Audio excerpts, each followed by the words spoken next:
Hello again, folks. Today we're going to be doing section 6-7, the systems of linear equations, specifically solving them. I just want to point at the calendar for a minute.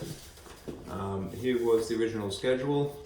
We're supposed to do 6-6 and 6-7 on Monday, but the material was just far too much. You know, if you've watched that video, it's rather long. Anyhow, what would have been 6-7 I'm going to do today. And probably at the end of the week I'll do a video for 6-9, just not to interfere with next week.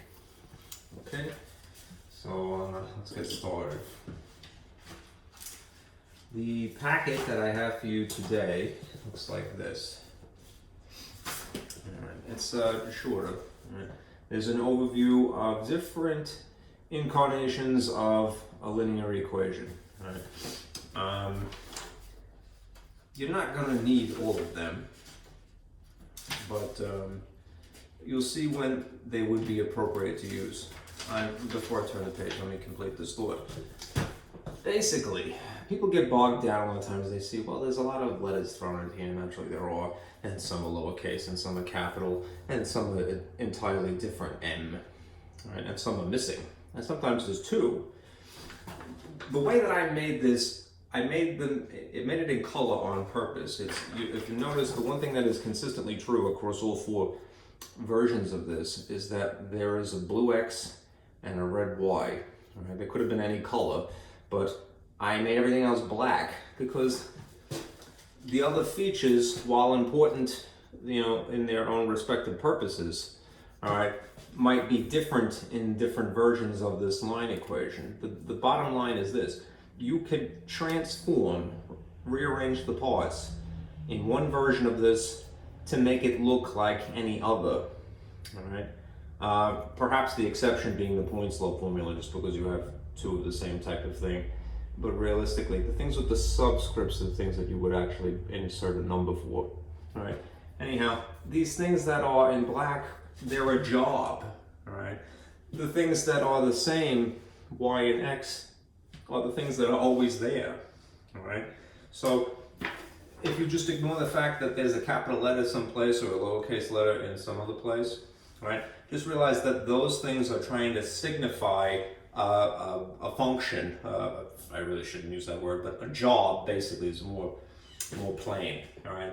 That they're fulfilling in that specific type, all right? Anyhow, as we go through it, I'll be more specific. Here's another overview. What's really important about this are these small little graphs, right, that you see here. These are called system classification, right?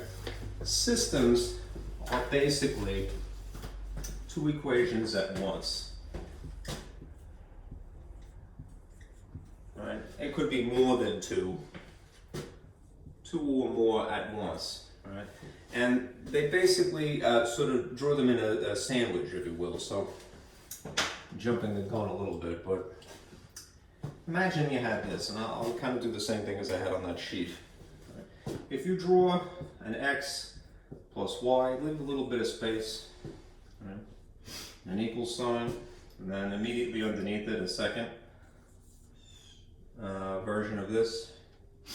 And then just put in some variables here.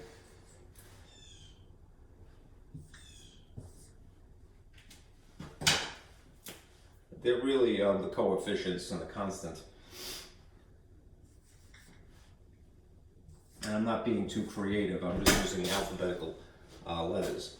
If you see something that basically resembles this, and it's often in a textbook is drawn with a brace on one side, just sort of like a caliper, you know, squeeze the two of these two things together. They're grouping them essentially. This is a system. Right? It's a fancy way of saying one linear equation, usually, could be other types, but an equation stacked on top of another equation, and perhaps a third one, and maybe a fourth one.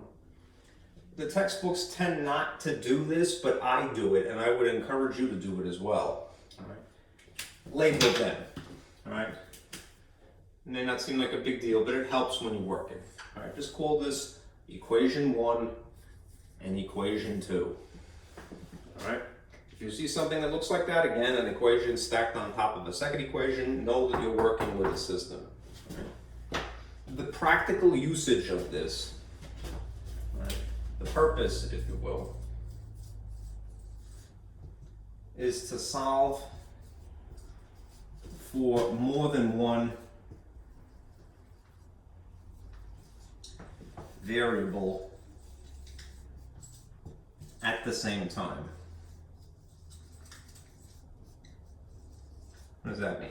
It means that if you have, and these are really the variables, x and y, everything else is just a coefficient or a constant that is making it unique.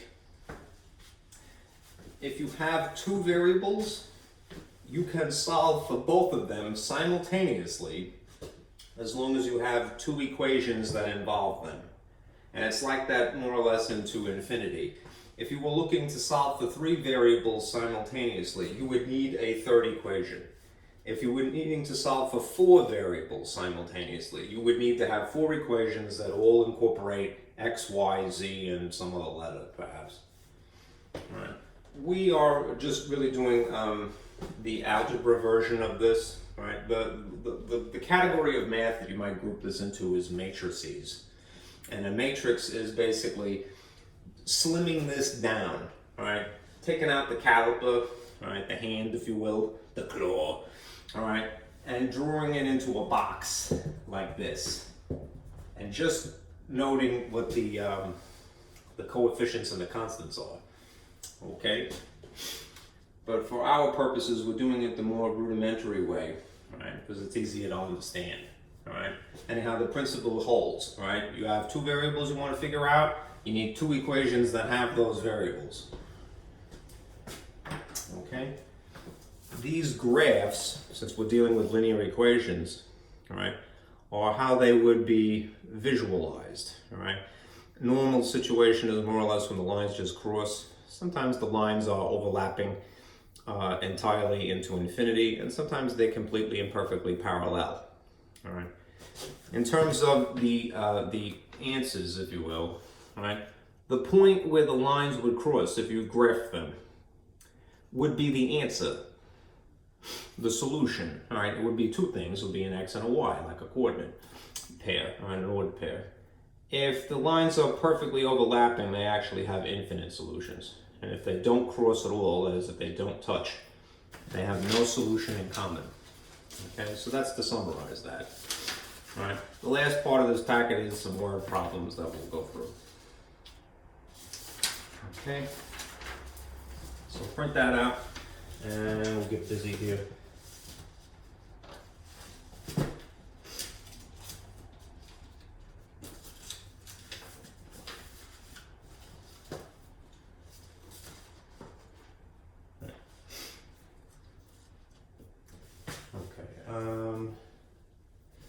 I'm not going to mention this right now, since this is the first board, more or less, that I draw on. I try to summarize the information that will follow. One easy thing that they ask you a lot of times in the homework is prove that a coordinate, an ordered pair, right? If you have to prove x comma y is a solution, right, to a system, right, all that really entails is plugging in and checking. Right. In other words, plug in whatever the value for x is here, plug in whatever the value for y is here, rearrange them to see if it balances. If it balances, good. The thing is, if you have two equations, it must work in both. Right. X, y must be true in both equations, right, in order to be regarded as a solution to the system, right? If it fails even one time, like maybe the numbers that you plugged in here and here are true for the first, but then when you tested them, same numbers, in the second equation and it doesn't work, right, we just rule it out and say, no, it's not a solution to the system. It might be a solution to this equation, but not both of these things simultaneously. Okay? That's not too complicated. Anyhow, the more complicated stuff, I want to erase this and replace. So let me do that.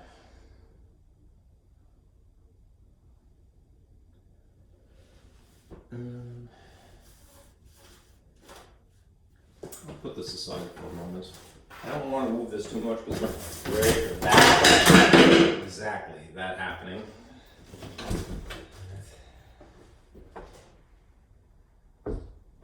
It's a piece of acrylic plastic, so that I can write on it. And cheap wood. And cardboard too, as you can see. I should just nail that down and glue it at this point. Oh, you're annoying today, aren't you?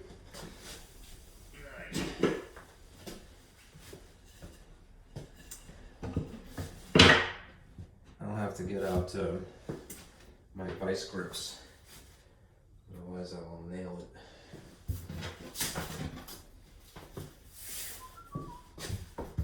That looks dirtier. Maybe like that.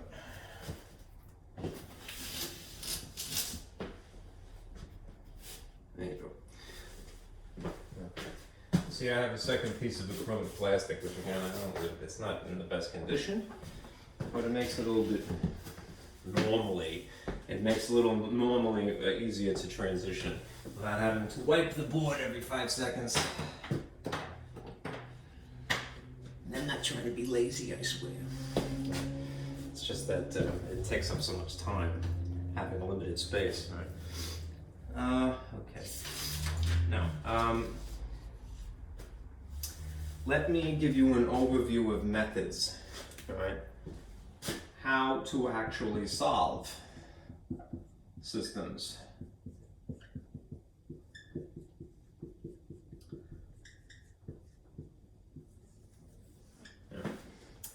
There are basically 3 ways you can go about doing this. Try to be consistent. You could solve a system by graphing, in which case that overview might be helpful to you. The system classification.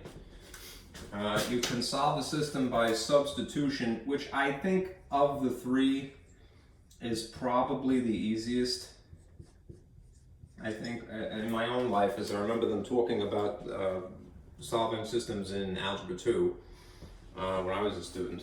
Right?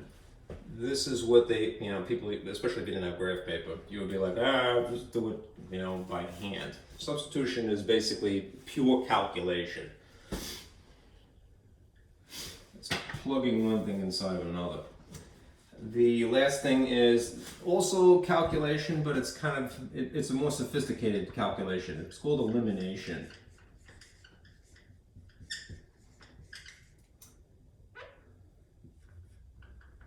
Hopefully that green is visible. Looks like it's okay, right?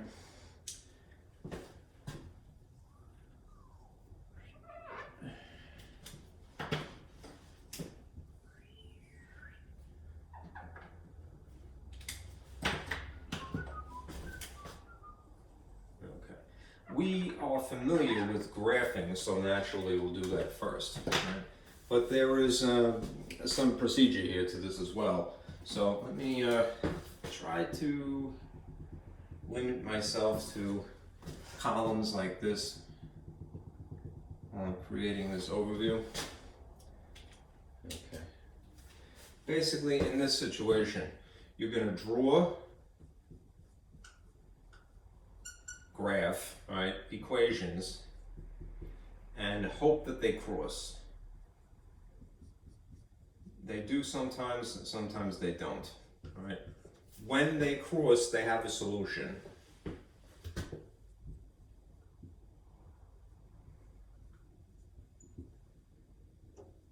The solution is specifically that coordinate, right? Where or when. Okay. as for how you do that. The preliminary work involved is that you should, one, even if it's not given to you as such, rearrange the equations to look like this.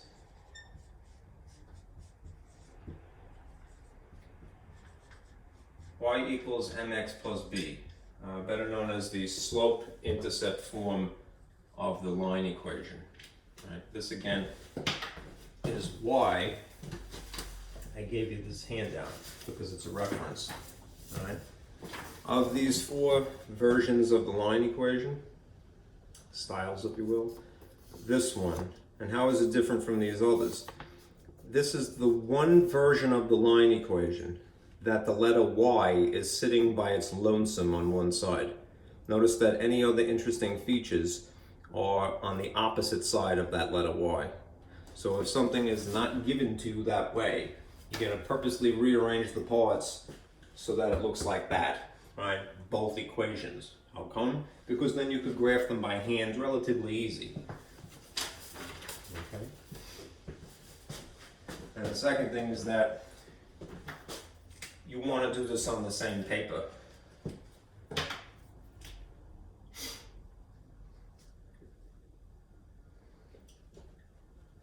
Shall we say, superimpose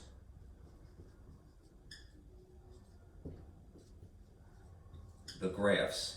I mean, draw them on the same page, one on top of the other, because you're hoping, again, that they'll cross, right? If they cross, that point of intersection is your answer.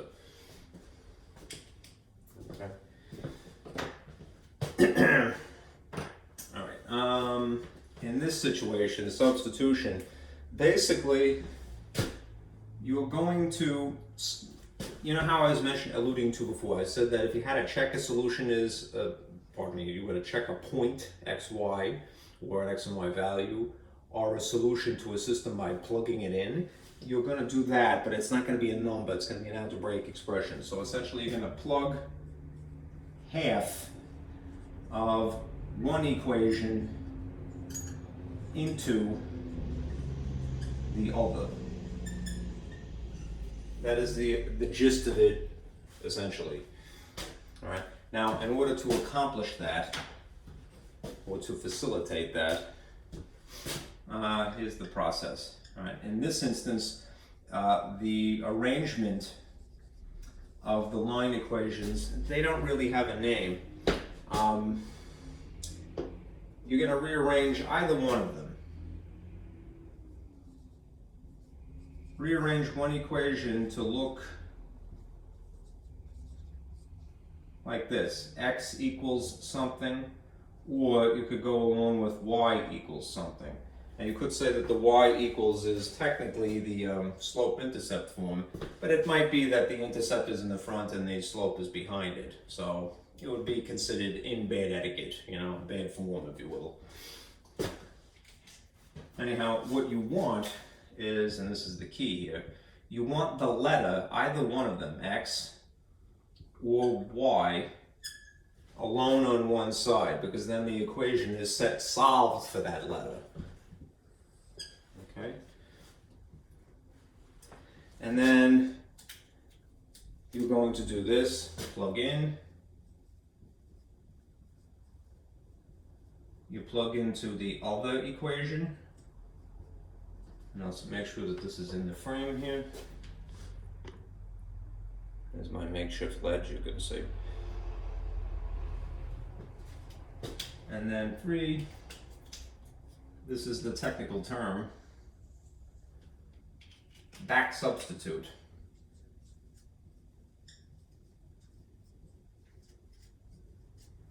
Back substitute is taking the single solitary number that you've arrived at, going back to either one of the other equation, perhaps.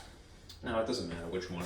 And going back to the original equations and inserting that value, and then solving for the opposite letter. Okay.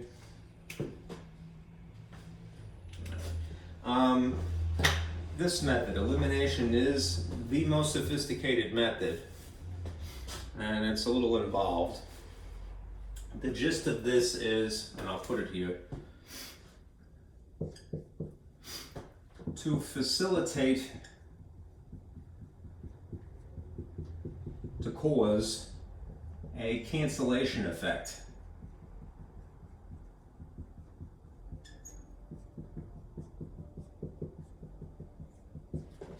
Now, normally what that will entail is basically adding or subtracting. All right? You know how when you are solving equations that if you want to move something from one side of the equation to the opposite, you perform opposite operations. And in the process, where you started ends up being canceled out, right? Well, that essentially is going to happen now, right? But it's not going to happen in one equation autonomously. It's going to happen in both equations. You're going to blend them together. The equations are blended together.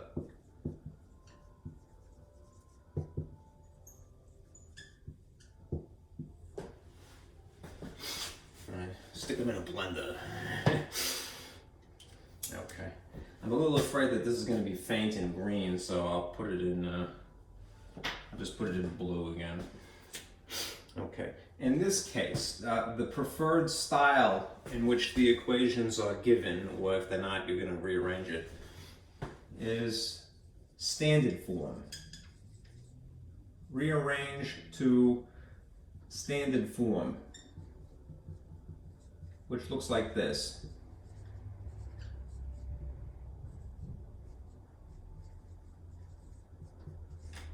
This is the version of the line equations on that sheet where you see capital letters. Let me point at this for a moment. Do not be intimidated by the fact that there are capital letters. What is really important and what makes this distinct from the other versions of this, notice that slope intercept, y is sitting by its lonesome on one side. In standard form, the x and the y's are on the same side, and generally they're on the right. Well, pardon me, they're on the left. All right, left side. You're on the left, Francis. The left side. All right. The capital letters, again, they're just a job. What that means in a textbook, in a very subtle way, is that you have a whole number sitting up in the front as a coefficient. And if it's truly standard form, the very first coefficient, that is the thing attached to x, it really should be a positive.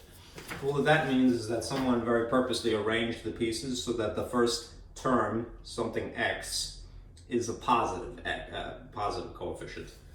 Okay? Technically, if it's negative here, it's not standard form. Technically, if these are not whole numbers, it's not standard form. It looks remarkably close, but it's like someone gave up in the middle. Okay? So, bottom line, you want the letters x and y on the same side if you want standard form. Okay? So if it's not given to you that way, purposely write it. Rearrange the pieces so that x and y are on the same side. Okay. The next thing is a little bit more complicated. You're going to strategically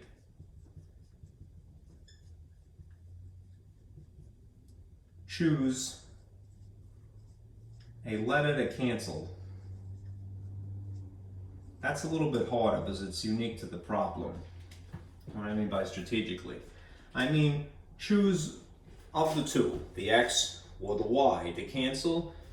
Choose the one that is easier, right? And in some instances, it's the x value that's easier to cancel out, and sometimes it's the y value that's easy to cancel out. You can only tell given the specific example.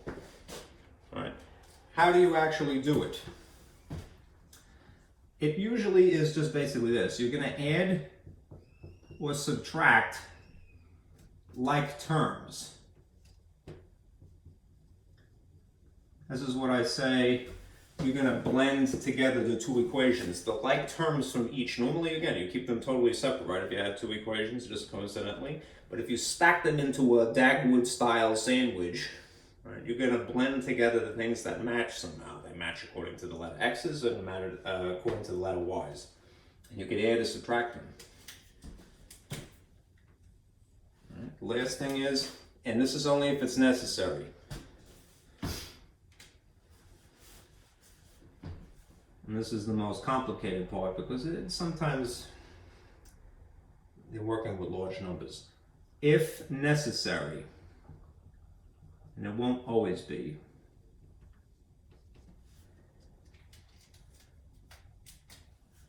multiply, right, by a convenient number.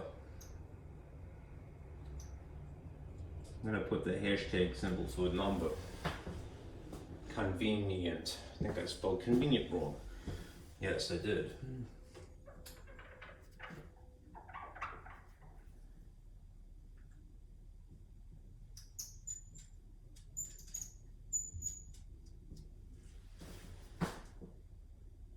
Really squeaking it in here.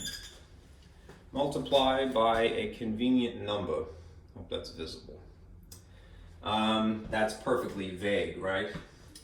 The convenient number, technically speaking, it's an LCD, right, or an LCM.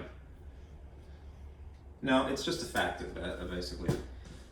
I'm thinking of rational equations, right? The convenient number that you multiply by is a factor that promotes the cancellation effect. And it's unique to the problem. You can only tell by looking at it. Let me see something real quick.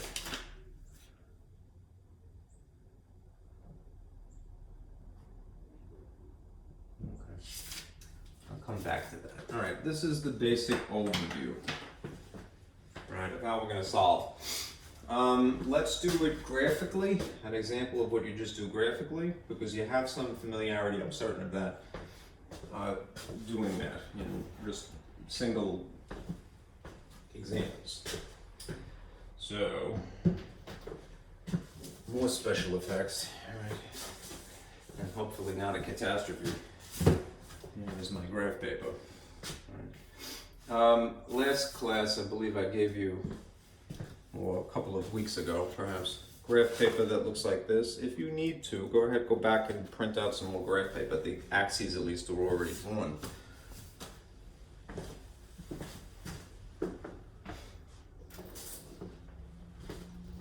Okay.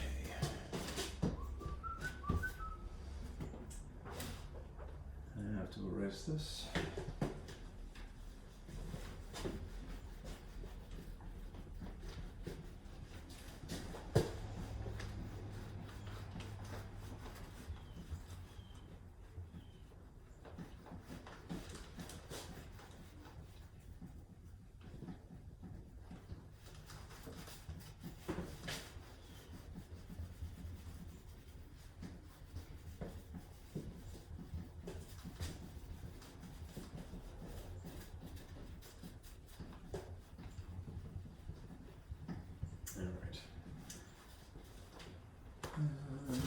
Good enough, probably.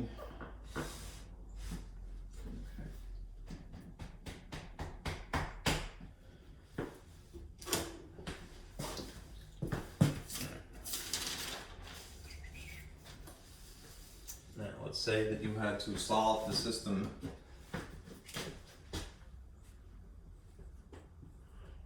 Let's see if that's in the frame. Looks like it's okay. That just looks like a word balloon, right? Solve the system. It looks like this. I'll put it out of the way. X plus y equals 4, and 2x minus y equals -1. Again, I think that it would be better to purposely label these. This is the first one, and this is the second one. Right? Especially if you in upper level math, where you may have a system that involves a third equation, and you have to something called Gaussian elimination, you would have to start rearranging these. Right? It kind of helps to organize. Anyhow, they got their little caliper hand here, squeezing them together to say that these two things are associated somehow. And I'm going to simulate axes as best I can. Okay, that's reasonably straight, I suppose. All right, if you are going to graph this, right, remember what I was saying, you would have to get this to simulate the model y equals mx plus b. All right, slope-intercept form. And neither of them is given to you that way, but there's not a lot of work involved in rearranging either of these, thankfully. The top one, as a matter of fact, is really easy, right? If you want to get it to a situation where it's just y equals on one side, this one would just entail you moving the x value from where it is over to the opposite side. And then maybe strategically writing the x portion of it, the x term, in the middle up against the equals, right? That's not algebra, just moving these two things around. That's just arithmetic. And it's not even, you know, changing the operation rule. It's more aesthetic than it is logic. All right, anyhow, what is the sign of this if it's not written? If there's no sign attached to something, you could assume it's positive. So if you wanted to justify moving it from the left side to the right side, what would the sign have to be on the opposite side? And I'm only saying this rather than writing it for the sake of space. It would be the opposite, which means that it would look like this. Y equals negative x plus 4 if I want to make it conform to the model as closely as possible. That's just taking these two values and being a little bit more anal retentive about their arrangement, right? So that you see that there's a negative x in front, right? Then we pluck out the two pieces of information that are relevant there. When you're graphing, according to slope-intercept form, the thing sitting in the position of B, you should plot first. It is this coordinate. It's 0 for the x, and it's always the number that's sitting here for the y value. So we'll go ahead and put the dot at that location. 0 is neither left nor right, but 4 is up. 1, 2, 3, 4. So you would have a dot here. Okay. The other thing that is relevant is what's sitting in the position of slope, which is attached to the x. There's no obvious number here, there's just a sign that's negative. But what would you assume the number is? It's 1, right? If the slope is equal to negative 1, let's just make it look a little bit more like a fraction. I would say take whatever is there and then put a positive 1 underneath it. Always the positive 1 underneath it, right? If you have a whole number. Okay? What does that mean? It means that if you have negative 1 technically over positive 1, then you go 1 down and 1 to the right. Not from the origin though, from where you left off. That's why you do the y-intercept always first. Okay, so from here, you go down 1 and over to the right 1. Even if you did the x portion of it first, and in the case of the slope, you're allowed to bend the rules a little bit. You could do over to the right 1, and then down 1. You land in the same place. And you can keep doing this into infinity. All right, and you'll see that there's a pattern to this. I'm going to get a ruler and connect the lines. When you do this by hand, you really should try, first of all, do it on graph paper for sure. And secondly, use a ruler, don't try to freehand it,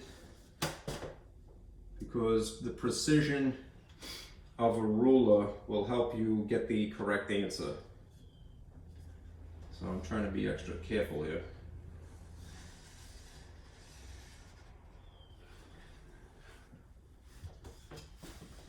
And since this is a line equation, we put arrows here and here. Okay. first one. Now we do the second one. This one is going to entail a little extra work because it has an actual coefficient here. And there's a negative sign here attached to this y. So this is the model still that we're trying to emulate. Y equals mx plus b. And we're going to take this equation now and rearrange the parts to our liking. I think the least amount of work, and there's more than one way to do this, is to move the y first. You could leave it alone. You could keep it in that place and move the x if you like, and then just deal with the y later. I'm going to move the y only for the reason that it has a negative here. That's just a personal preference. If I were to justify moving y from the left side to the opposite side, it's always going to be no more complicated than adding or subtracting. What will the sign be on the opposite side? Positive, right? So you're going to have this. You're going to have 2x equals negative 1 plus y for the time being. I can now move this negative 1 from here to there. And again, it's going to be no more complicated than adding or subtracting. If you're wondering, well, where does multiplication come in? Multiplication is only if you're going to move the number sitting in front of a letter. If you're going to take the entire thing, that is, you're going to take the letter and the number simultaneously, as I technically did with the y, it's just adding or subtracting. So if I move negative 1 from here to here, it will be a positive on the opposite side. So that means you're going to end up with this. 2x plus 1 equals y, and you could drop the positive if you like. The only thing that I would do to make it, again, conform more closely to this model is just arrange it so that the y is written on the left. That's not performing algebra, that's being temperamental is all. All right.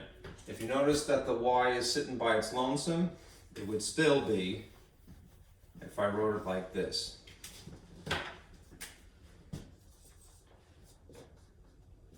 So x plus 1.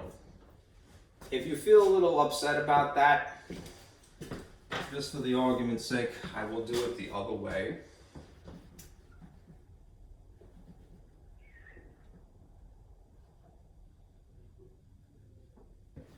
And I'll put the work here.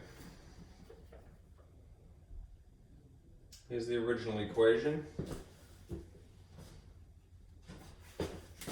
with the little sloppiness taken out. If you just feel more comfortable moving the 2x here,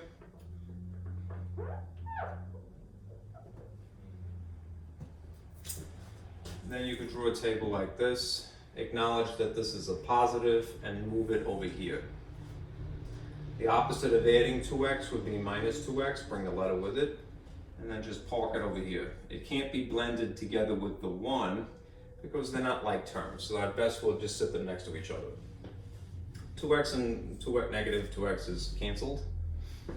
Negative y would be left over to, again, make this conform more closely to the model where it is x in the middle and a number on the end.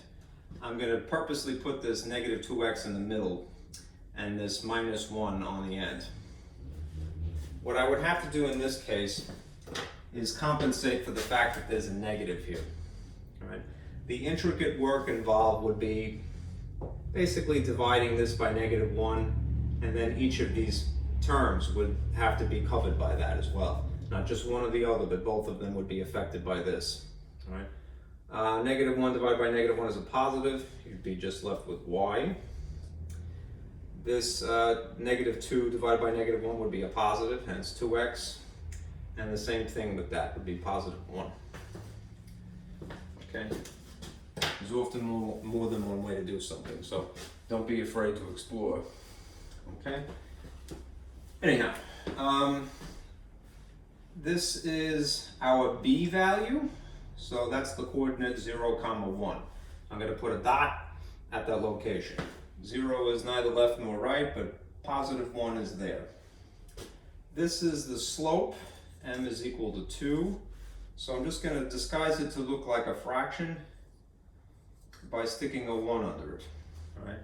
There's no signs there, but you could assume they're both positive if there's no sign. So that means 2 up and 1 to the right. Not from the origin, but where you left off. This y-intercept. Up 2 is 1, 2, over 1 is non-coincidentally right there. Even if you did the x portion of this first, be over 1, up 2, you'd be in the same place. And you could keep doing this into infinity, and you'd have a pattern. Remember, when you're basically graphing using the slope, it's not an ordered pair, technically, even though it has an x and a y in it. So you have more freedom to do whichever one of those two parts you want first. If it's a coordinate, like the y-intercept is x and a y, you have to do the x first.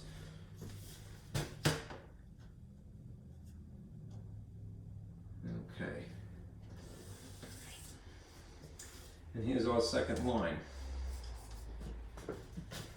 All right, now, here's the payoff. Where did they cross? It's pretty obvious already, but I must ask that question because this method really finds that for you. All right, they cross right there. What is the location of that? Well, if you count the increments along the graph paper, the x value is from the origin over to here is 1. And then from there up 1, 2, 3. That's your y value. This is your solution. I hope that's not too faint. The greens are never that great a marker.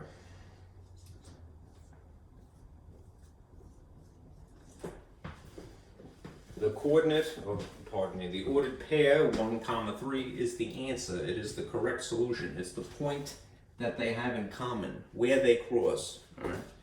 It's a beautiful thing. All right, when we get into word problems later, you'll see that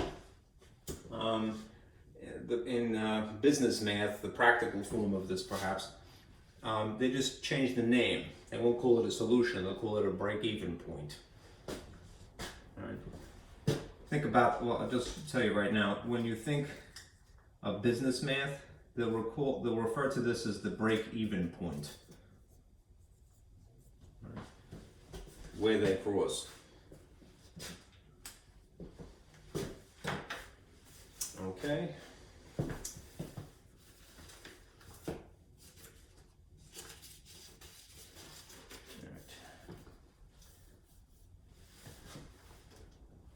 Let's do some substitution. I'll move this. Try to leave everything else behind.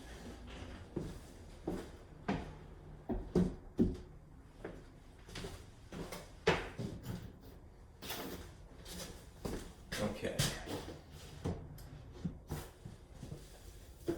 So we have explored basically graphing techniques. Let's do the next one listed here.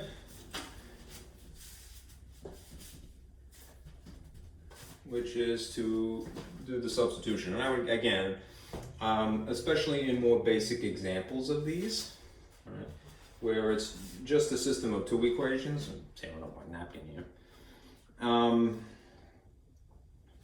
Probably this is the go-to method. I don't want to dissuade you from doing it graphically. I think that's cool. But just as I remember my earlier students and myself, all right, a lot of times you don't have graph paper, all right, you just have a piece of loose leaf and the numbers to deal with. This might be the fastest method. All right. You're going to rearrange the equations so that it's x equals something or y equals something coincidentally, all right? And then you're going to plug one in the other. Stuff it like a Thanksgiving turkey. Okay. No, that's a chicken. Sorry. Something like that. Gobble, gobble. All right.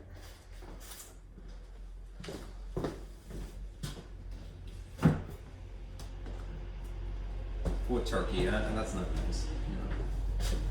That expression though is convenient when I'm talking about this though.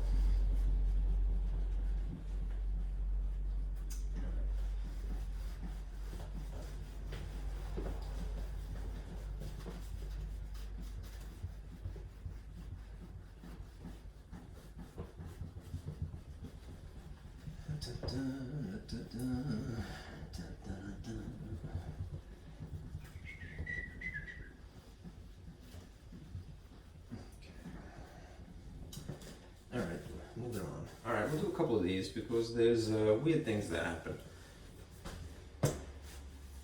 We already know what the answer is for the last problem. Alright, so I'm going to do it this method and you'll see that this works because we already got the answer. But I'll do it in the substitution method. Here's your system, right, as it was. X plus y is equal to 4. And 2x minus y is equal to -1.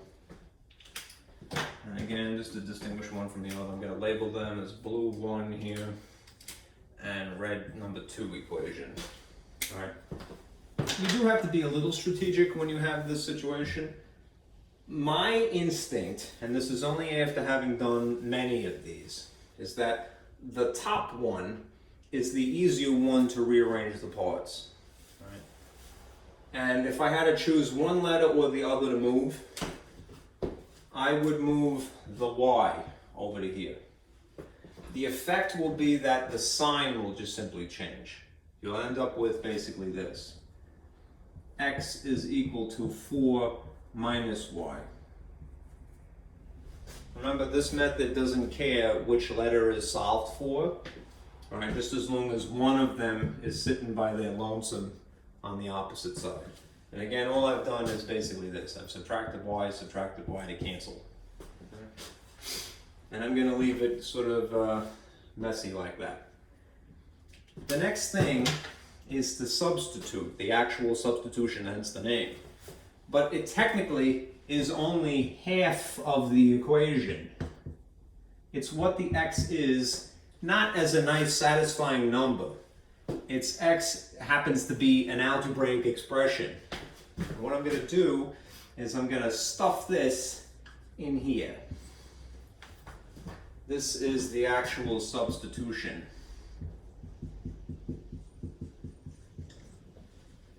All right. That means that you're going to end up with this. You're going to have 2 times 4 minus y equals -1. I'm just writing in blue at this point because it's the nicest marker that I have. Okay? And the contrast kind of helps. All right. Okay, so now the only letters that remain are the y's. Right? When you substitute, you are really eliminating, but you're not consciously doing that. You've gotten rid of the x, ironically perhaps, by substituting for x. So I'm going to clean this up in the usual way, which is to distribute and then try to combine like terms. 2 times 4 is 8. 2 times -y is -2y. The coincidentally is this y here. And there's still this -1 hanging on. Remember, you want to merge together, simplify one side independently of the other. Before you actually play the game of algebra, which is just shifting things over equals, you want to play the game of arithmetic. The best game ever, right? What the heck was that? Operation, right? There used to be the commercial for the board game Operation, and normally when I talk about this, I mention the order of operations, and somehow that inspires the song that used to go with the commercial. All right, and I can't do it any justice, but the commercial for Operation would be water on the knee, Operation, $1,000 fee, Operation, replace a rib or two, Operation, I'm the doctor for you. And the kids start to make the little light bulb light in the guy's nose. All right, anyhow, fun times, right? We're playing the game of Operation in Math World, which is not like Milton Bradley. Merge together what you can via regular operations. This is really a coefficient of 1. If you are going to combine the y's, they're like terms. They're the same signs, so you are going to add. And a negative and a negative is a bigger negative in this case. So you have negative 3y, and there's still this 8, and there's still this 1 here. Okay?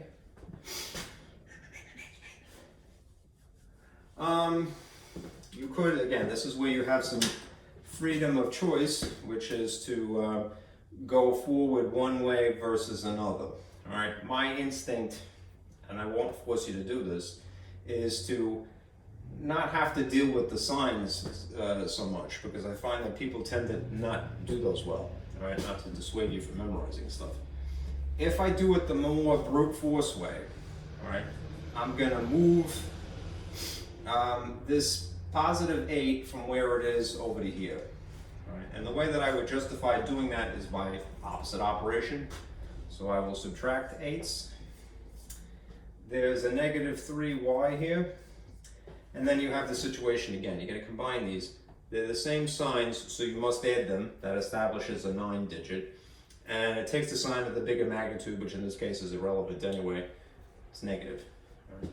Last thing is to remove the coefficient of 3, divide by negative 3, divide by negative 3, the 3's cancel, become 1, the negatives become a positive. Y is equal to what we had already established before.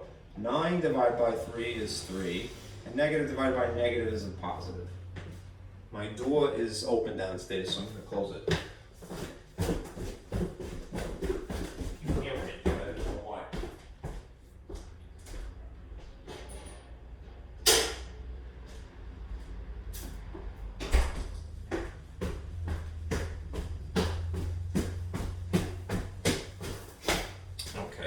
So, the solution is in the style of a coordinate, at least, would be x comma y. We have just gotten the y first. It's 3, just as it was before. All right, just exploring a different method.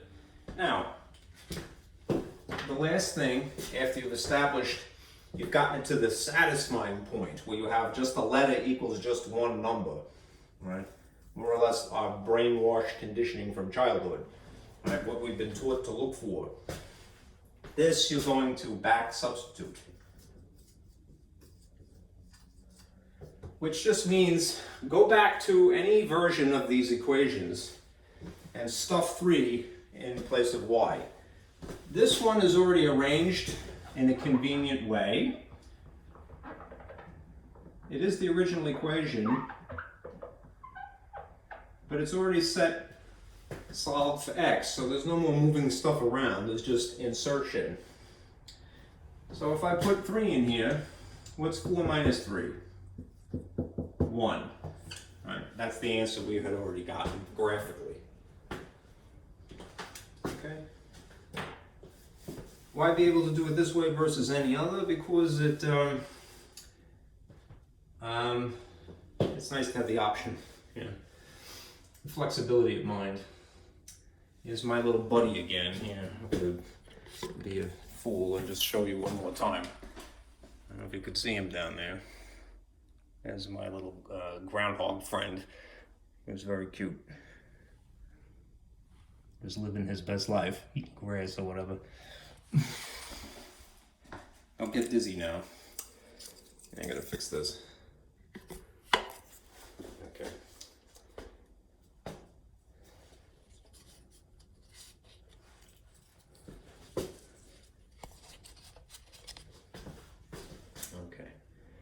Hopefully I didn't turn off my camera. No, I didn't. It's running good. Okay. Let's see. Now, let me tell you, I don't want to beat a dead horse here, but there are weird situations that arise, especially when you're eliminating. Let me show you one of them. Okay. We have this process reasonably comfortable, I think, at this point. But what sort of throws a wrench in the engine is you go through it and you kind of expect the best, and then something strange happens, and you might automatically reproach yourself for an unfair reason. All right, I'm just here to remind you, not everything is your fault. Okay, so here is a quick example. This is still substitution method, and here's your two equations. X plus y equals 3, 2x plus 2y equals -4. All right. If you were going to approach this from the substitution method, that's cool. All right. Again, with a little bit of experience, which comes from a lot of practice. That's probably a better way to phrase that. I would strategically take the top one, just because the coefficients are 1 here, so they're pretty easy to manipulate. And just move the y. So just like the last problem, you would have in this case 3 minus y is what it would technically be, because it's a positive on the left, so it has to be a negative on the right. I would then take this half of this and insert it into the other equation where there's an x, which would give me 2 times 3 minus y plus 2y that was there minus -4. And then go through the process of cleaning up the left side, that is to play the game of arithmetic, pardon me, before you play the game of algebra. So we distribute the 2 via multiplication. This becomes 6 minus 2y plus 2y equals -4. Okay, still sticking with that logic. We are going to simplify the left before we start trying to introduce things to the opposite side. All right, you'll notice, and this is just dumb luck, that you have identical terms here, except for their signs, I really should say. One is a -2y, one is a +2y. So if I attempted to combine them, what would happen? They would actually cancel. And then what would you be left with? You'd end up with something that is patently false. And again, if you lack a lot of experience in this, you might just automatically go, geez, I'm stupid, and I mean you. I don't feel bad about myself. I should though, right? Not anymore. Not anymore, I don't. You might automatically blame yourself that you did something wrong. Oh, I'm dumb, you know. No, all right? You're not stupid, all right? Trust yourself, all right? You did all the operations. You, good boy, all right? Or girl, all right? You did all of your operations correctly, and the algebra is correct, all right? But you still got something that stinks, all right? Not your fault. What this means when you have something that is patently false like this, 6 can't be equal to a different number, all right, is that there is no solution. In common would be technically. We just simply say no solution, right? To the system, right? These independent things may have solutions, all right, but there is no solution here, all right? So don't reproach yourself; it's unnecessary, all right? There's a lot of conditioning, a lot of brainwashing, especially math people, right, or people who go through math class, whatever you want to subscribe to, all right, that we just automatically beat ourselves up, all right? Fight the conditioning, all right? You're not stupid, all right? You didn't do anything wrong. All right, that's one weird situation that may arise.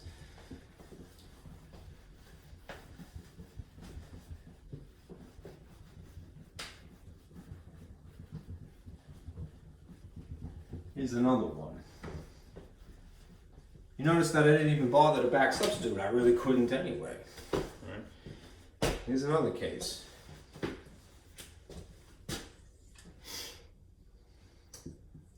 This one is more jumbled to start with. And if I had the choice between method 1 or 2 or 3, I might just attempt to graph something like this rather than substitute, but That's just because of the way it's arranged to begin with. Trying my best not to duplicate this incorrectly. Okay, now, if I'm sticking, like again, because this happens to be in slope-intercept form to begin with, if you had the freedom of choice, yeah, I'd probably graph it, right? But it is also arranged that it's one letter is equal to an algebraic expression, so you could readily substitute this half of this equation into the y sitting in the second equation.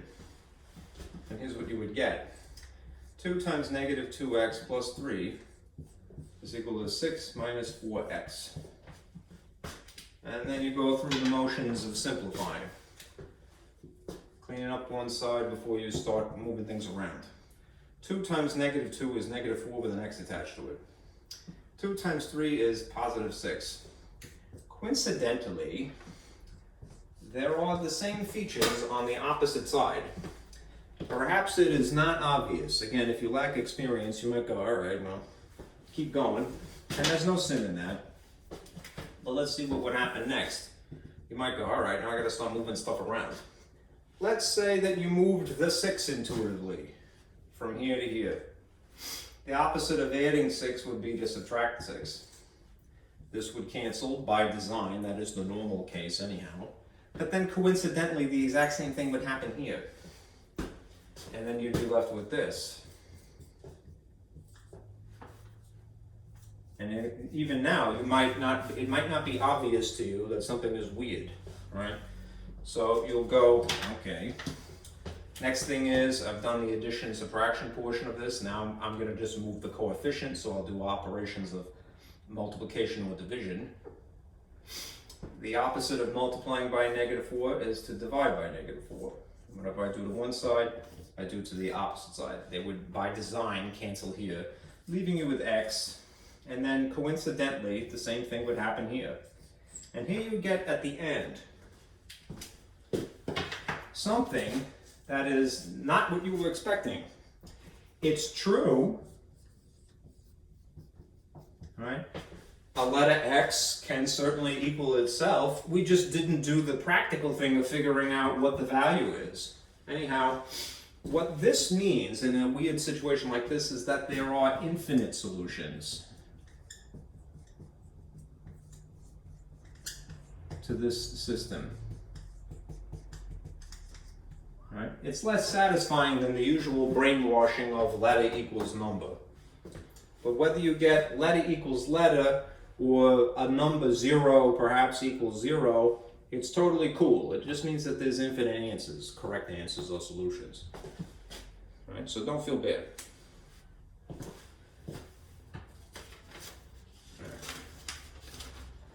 Now let's do elimination.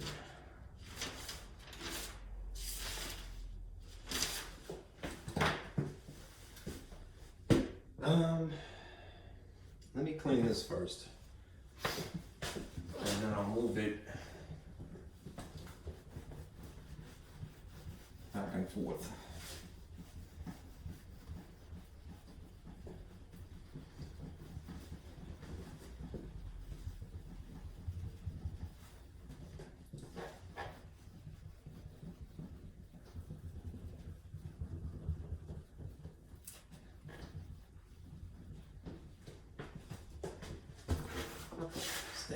Stay.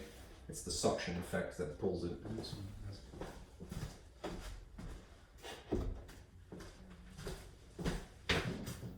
Now acrylic plastic. Who knew you would be so useful? Alright, back to this overview again. And just to slowly but surely do myself a favor of cleaning here.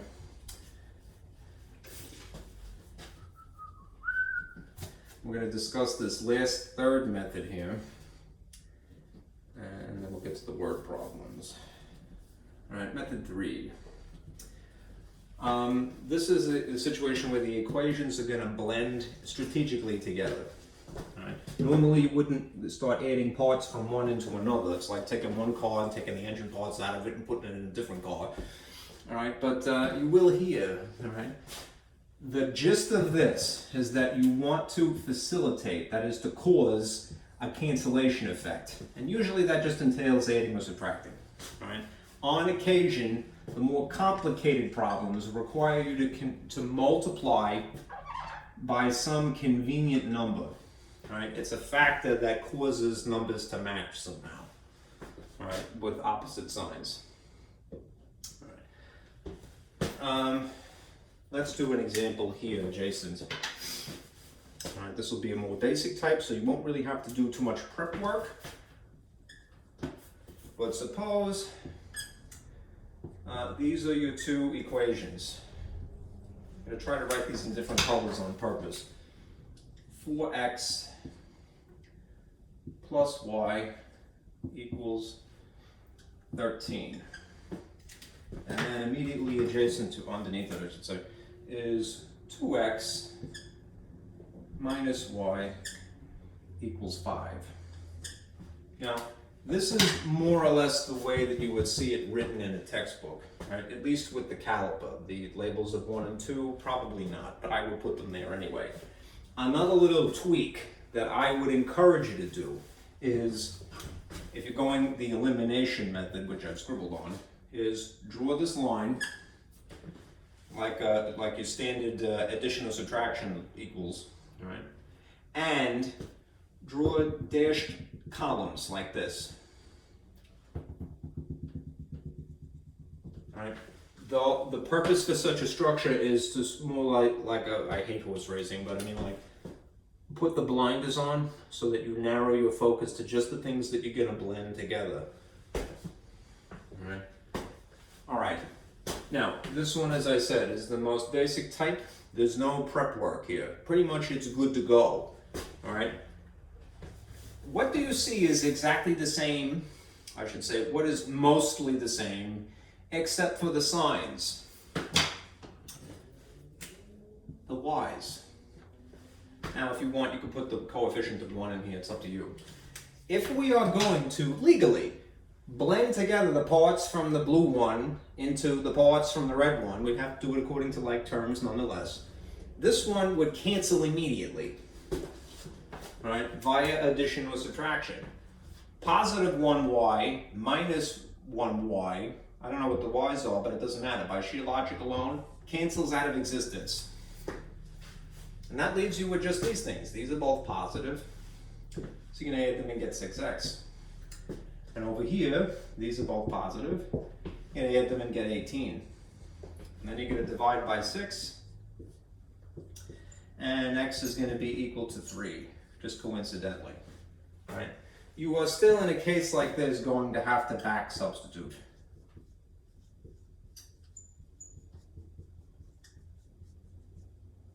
So go back to either one of these and stick a 3 wherever there's an x.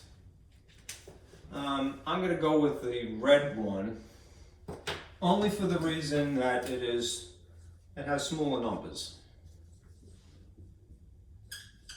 You could use the blue instead. I'm going to take this and plop it in here. 3. Right? That means that this is now 6 minus y equals 5. Rearrange a little bit. If you want to, you could do it in 2 steps. You might do it in, well, it's going to be 2 steps either way, but I'll move the 6. Minus 6, minus 6. This is only for the reason that I like letters on the left. It's being anal retentive. This is a positive 5 and a negative 6 is a negative 1. If negative y is equal to negative 1, then logically, positive y would have to be positive 1. But here's the minutia.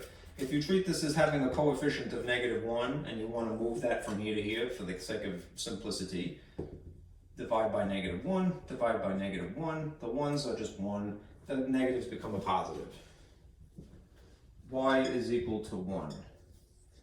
These are your solutions. X is 3 and y is 1 for the system.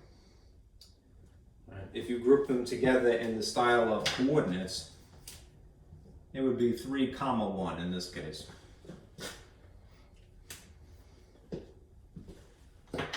Okay, that's basically what you need to do, all right? Blend together the parts, all right? Like terms would be a more sophisticated way of speaking. Let's do a problem that you may have to use a convenient factor first to change the appearance of the problem only.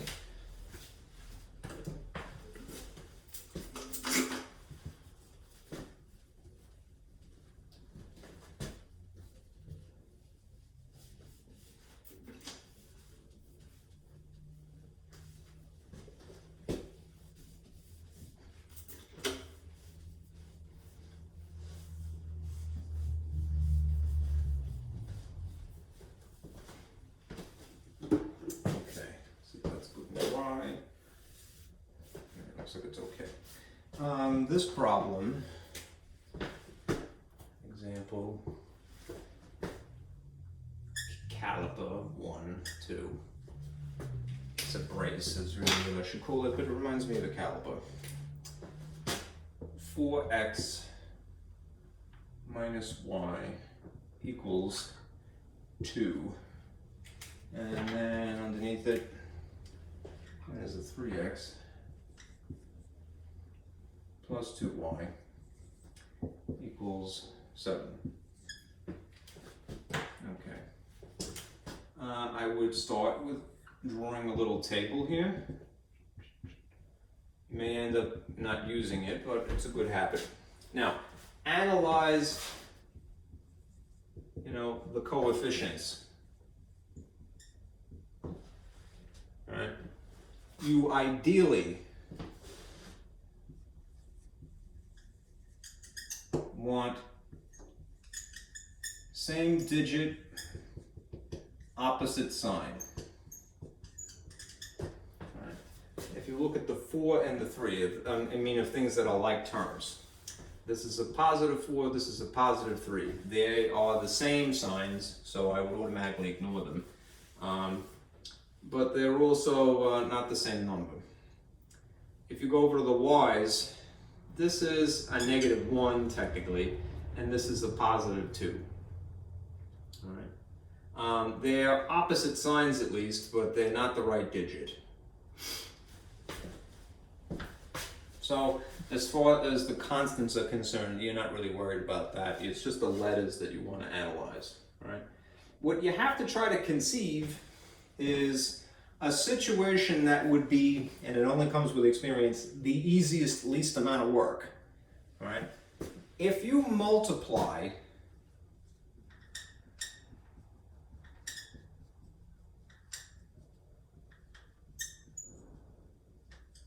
by a convenient number, you could multiply the entire thing, well, one equation or the other. You don't have to do two simultaneously. And it's really going to be this top one, not to give away the story yet, but I need this base.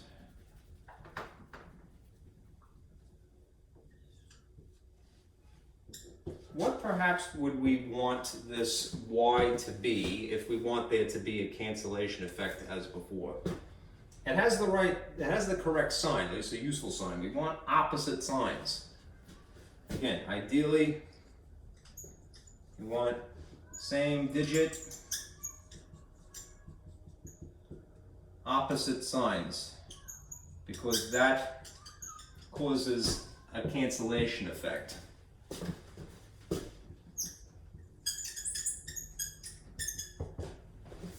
What would we want this 1 to really be? We would want it to be 2, because then it would most closely resemble the 2 that's already there. Can you multiply by 2? Yes. That's the convenient number in this particular problem. Now I have to make sure that I really overstate something else. I am fond of saying you can get away with murder in math world, and that's true.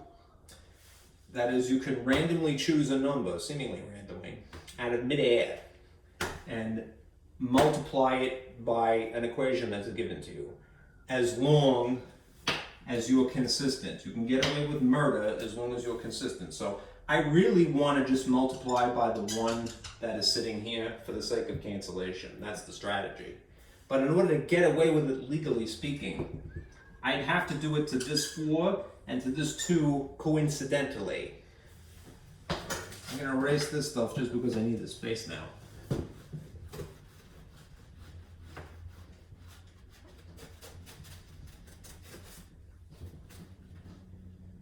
This is the minutia. These are the fine details. All right. So, here's what's going to happen.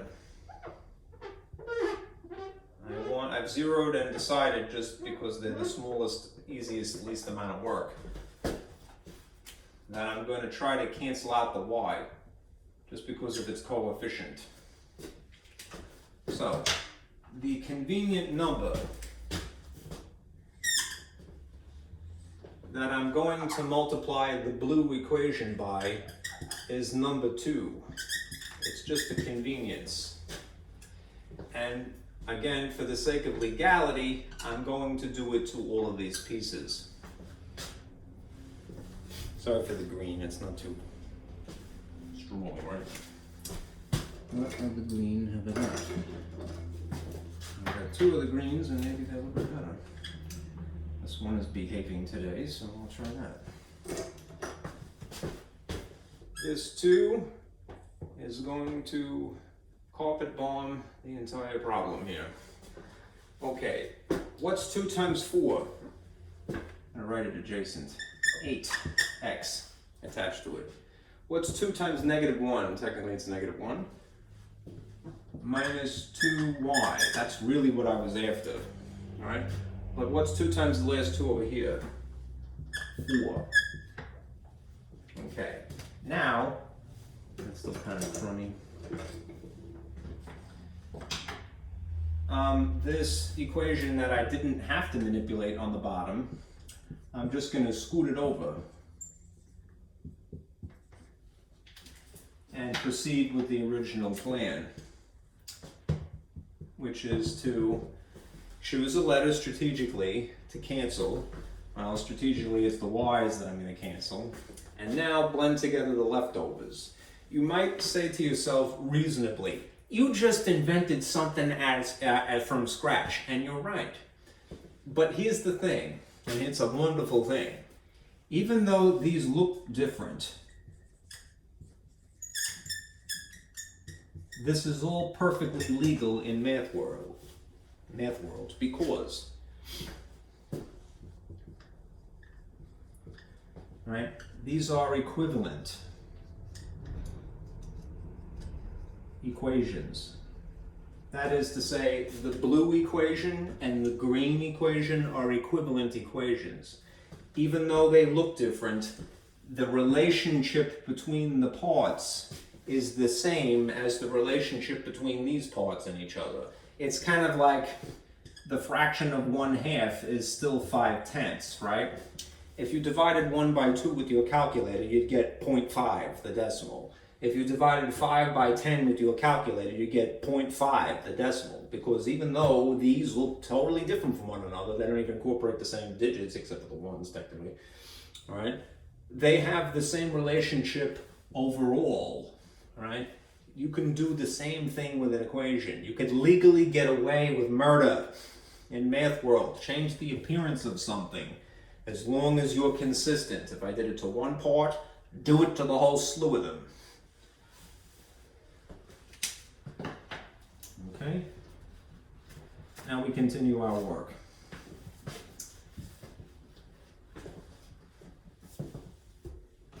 All right. 8 plus 3, because these are both positive, makes 11. 4 plus 7 is also 11. How do I get rid of 11 as a coefficient here? Opposite operation. Instead of multiplying, I divide. Coincidentally, it happens to be the same thing. It's just dumb luck. X is equal to 1.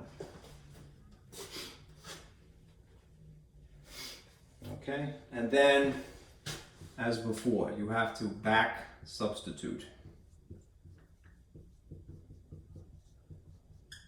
Right, so you take this X And probably the easiest thing to do is just go to either one of the original equations, all right, and stick a 1 in place of the x. So since I didn't mess with the red one, I'm going to do that.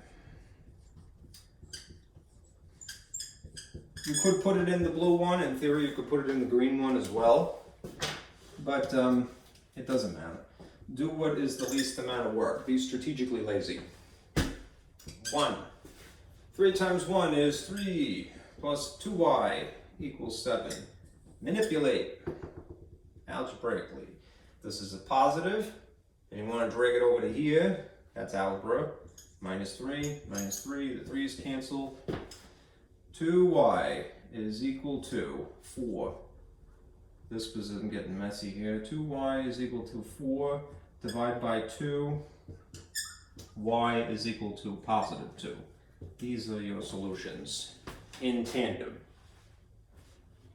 The coordinate would be, the ordered pair would be x comma y, so it would be 1 comma 2. That's your solution. Okay. All right. Let's see. Let me do one more of these because they can be a little challenging. I'll put this out of the way.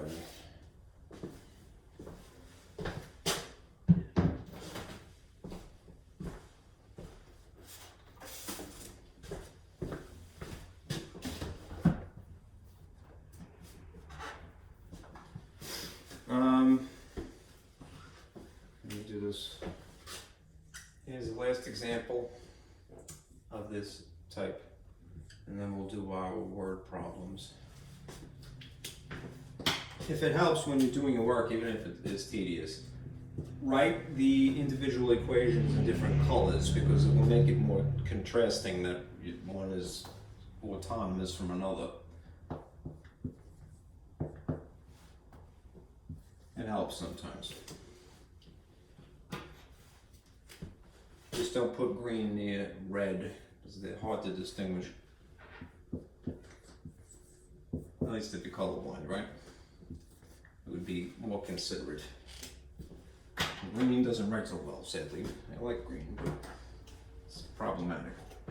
All right, here is a table, makeshift. These are columns of like terms. Notice one thing I didn't have to do up front was I didn't have to put things in standard form. They've been given to me the whole time. But if they're not given to you, just realize that you could play the game of algebra to arrange the parts. Okay? Now, if the strategy, right, for the cancellation effect is that we have same digits, opposite signs, and to add, subtract. Let's analyze what we have. We have different digits, they're both positive. We have opposite signs, which is pretty cool, but they're not the same digits. All right? So there's often more than, there's, you know, almost all the time. There's usually going to be more than one way to go about it, right? And it's really a matter of preference. That is, if you choose strategically that you want to tangle with the y's, that's cool. If you choose strategically that you want to tangle with the x's, that's cool. You're just going to use a different convenience. In this case, you're going to multiply by a convenience. Convenient factor. What is the convenient factor? The convenient factor, if you're zeroing in on the these two here, the y's, just because they have opposite signs already, is a number. This is, I'll put this to illustrate here. All right, if you're dealing with the y's, all right, the convenient factor is a number that produces the least common multiple of the coefficients. That's a mouthful, right? But that is really what it is. So in the case of the y's, if you examine the multiples of 4 and you examine the multiples of 3, right? The most brute force way of doing that is to simply count by 4s. This is another reason why, side note, memorizing your multiplication tables is very useful. I know that we live in a world where we have a calculator embedded in our back pocket, right? Everywhere we go, you go on your wrist even, right? But when you're doing something, it is a convenience for you in the long run, all right, to have certain information rote, memorized, right? Years ago, they used to stress that more. In more recent time, especially in New Jersey, I've noticed they don't make people memorize basic fundamental facts like that. I don't want to digress too much, but if you become a teacher, no matter what anyone tells you, make sure the kids memorize their multiplication tables. All right. 4 times 1, 4 times 2, 4 times 3, 4 times 4, and you could do this forever, all right? But you'll begin to see there's a reason for it, all right? It makes you more strategic. I'm sorry, I don't mean to get hostile now. Math world is very vicious, right? 3 times 1, 3 times 2, 3 times 3, 3 times 4, 3 times 5, and this could go on forever as well. What is the least common multiple of 3 and 4? That's these coefficients here. It's 12. Now, depending upon whether you're dealing with the blue equation or the red equation first, there's going to be a different convenient number. Coincidentally, is the opposite one here, right? You might wonder to yourself, well, couldn't I just do 4 times 3? Yeah, you could, all right? But you might not necessarily get the least common multiple, you'll just get a common multiple. So ideally you want the least because it's a smaller number, all right? Anyhow, what would I have to multiply the blue equation by?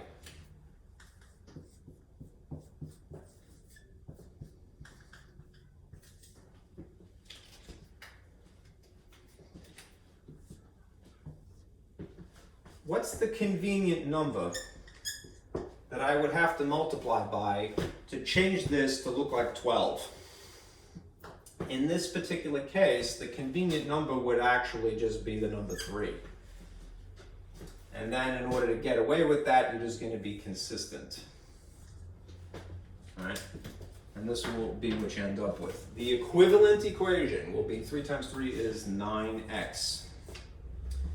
3 times negative 4, which is what you're really doing this for, is negative 12y.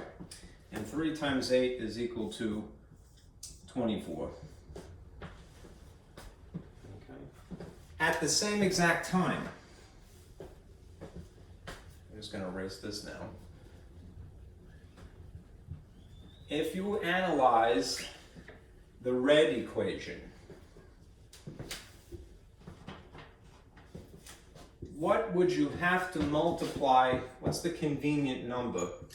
It's a factor, technically, because you're multiplying. That you would have to multiply this 3 by to make it match at least a digit of 12. It would be 4 in this case. So you'd multiply each one of these things by 4 just to get away with this. So 4 times 2 is 8x.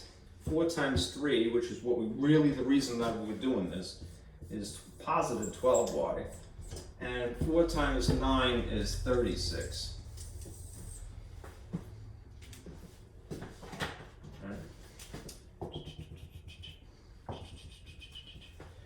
Now you could blend them together, all right, because you've strategically manipulated the situation to your advantage so that there is a cancellation effect here. Right? I've been leaning on the y's just coincidentally. Could have done this exercise with the x's to begin with, in which case the LCM would have been 6.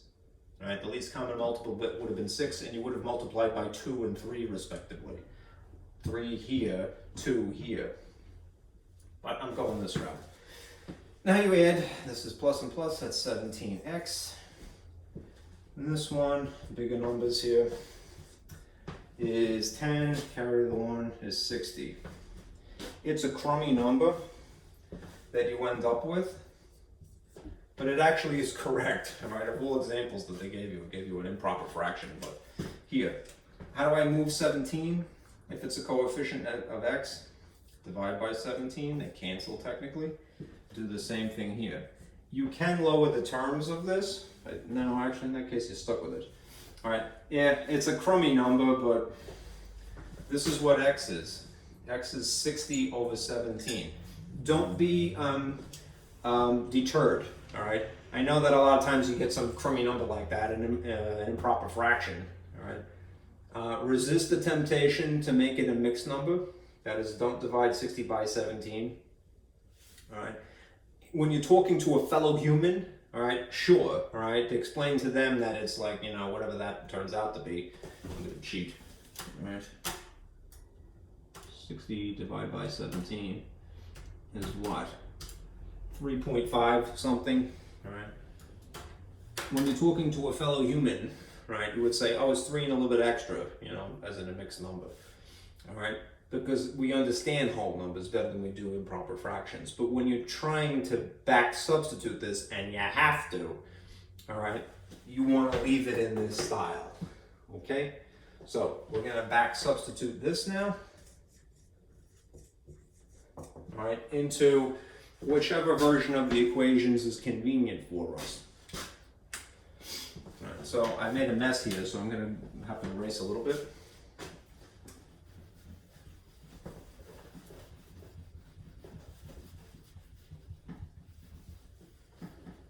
Memorization is a very useful skill, right? So don't ever have any, don't take the bad advice of, don't memorize everything. You can't memorize everything, but there are fundamental facts that you should nonetheless attempt to memorize, just because it is practical. All right, now let's see. Here's the one equation, unmolested here, well, somewhat, that I'm going to insert this value. All right. If I back substitute yucky 60 over 17 in place of x, then this is what I would have.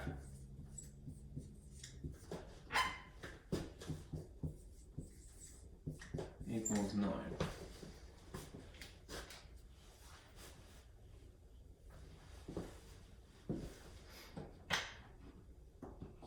Okay. Remember fractions, when you're multiplying, you can make that 2 over 1. If you can simplify, it's not going to work in this case. You just have the brute force multiplication of the top. You get 120. Yuck. 1 times 17 is 17. And then you have this. Plus 3y is equal to 9. That's a plus. Okay. We've eliminated one of the variables in the process. All right.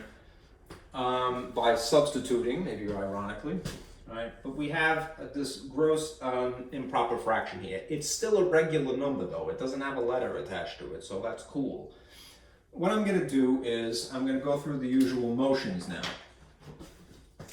If you have a scientific calculator, your scientific calculator is armed with a function that will deal with the arithmetic of fractions if you feel more comfortable. Usually the button that deals with fractions looks something like this, all right? If you press the number 120, then this button, and then 17, all right? Your calculator that is of this sort, cheapy, well, it's a nice calculator, but a $10 to $20 calculator, here, I'll point that out. There's this button, ABC. It'll write something in a somewhat peculiar style. You know, I'll just show you. It looks like that. They use this L shape. It's a little hard to see with the reflection. Right. It's a backwards L, right, to mean the fraction bar. I'm not sure why they didn't use /, but if you want to do operations, you could. All right. The skill, especially in elementary education, of manipulating fractions for addition, subtraction, multiplication, division is imperative. All right, but to not reinvent the wheel right now. If you want to, use the function, all right, that the calculator came with. All right, I'm going to move this from here to here, where the other number is, just like normal. If this is a positive, then I would justify doing that via opposite operations. Yes, it's gross, all right, but I'm gonna plop it over here, and then these would cancel. And that will leave me with just this, 3y equals the outcome of combining these two things, whole number 9 and the improper fraction 120 over 17. Here's basically what you would do if you were doing this by hand. This is really 9 over 1. You're going to upgrade this to something that has a common denominator of 17. What would you, come on, math, Nat, go. What would you have to multiply one denominator by to get 17? Just 17. So remember, math world, consistency is how you get away with murder. If in theory you would multiply by 17 to get a denominator of 17, do the same thing to the top. All right? That means that 17 times 9, whatever that is, 3 carry the 6, 153 over 17. This fraction, this ugly improper fraction of 153 over 17 is what you're going to blend together with the ugly improper fraction negative 120 over 17.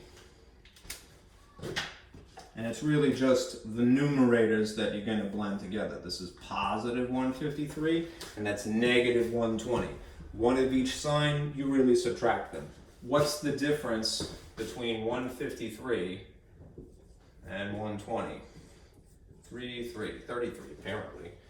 All right, which is a convenient number, 33, only for the 3 that's here, over 17. Remember, when you add or subtract fractions, you don't actually combine the denominators. So you're not going to get 34, all right? What's the sign? Matches the sign of the bigger absolute value or magnitude. So this is really a positive. And now here's the last thing. You're going to introduce this coefficient of 3 to that. All right, how so? Via opposite operations. I'm just going to stylistically change the symbol from the fraction bar to the colon with the line in a minute. Opposite of multiplying by 3, dividing by 3. There's a cancellation effect by design. Y is going to be equal to this divided by this. All right. The reason why I would prefer to write division bar like this on this side is because it helps me cancel quickly. And I would prefer to use the colon with the line on this side is because I have a fraction on the opposite side. It's not wrong if you do that, but then you're writing something called a complex fraction, which you'd end up having to write it that way anyhow. So, when you divide fractions, the process, maybe you remember, is keep, change, flip, all right? When you divide fractions somehow, you spitefully end up doing multiplication anyhow, but you have to compensate. You multiply by the reciprocal of this. So you keep the first ugly thing, 33 over 17. You change the operation, ironically, perhaps to multiplication, and then you flip this fraction of technically 3 over 1 to 1 over 3. All right. Last thing, you could do brute force multiplication of the top to get 33. Brute force multiplication of the bottom and get 51, I believe. All right, but it would always be strategic to do the simplifying up front, which is when you have things that have a similar factor, greatest common factor, diagonal, as you do in the case of the 3 and the 33 here, do the simplification first.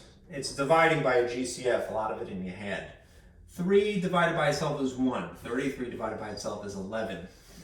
That means, when all is said and done, this is your answer.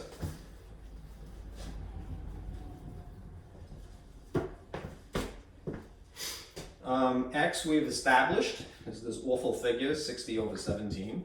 And Y, having back substituted, is 11 over 17.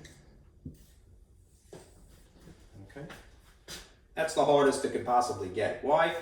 Only for the reason I would say that it is tedious. All right? The work involved is arithmetic, all right? Assuming that a person has a level of comfort with that, which one should never assume as a teacher. All right, never assume that your person knows anything Better to over-explain than under-explain. But there's definitely a strategy to it, and it is this.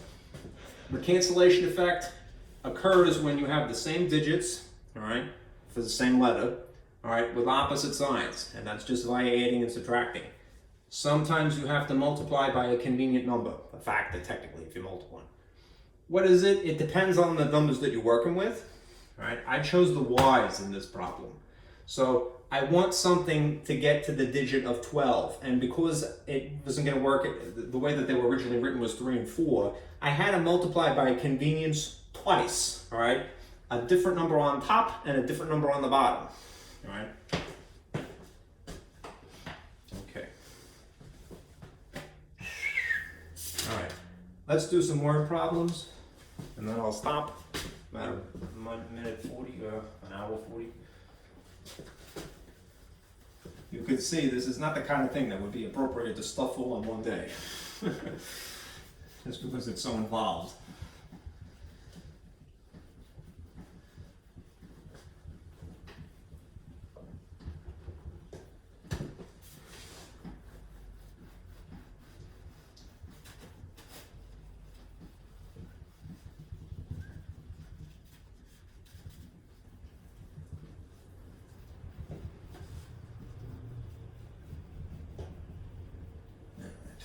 Definitely gonna have to spray that later.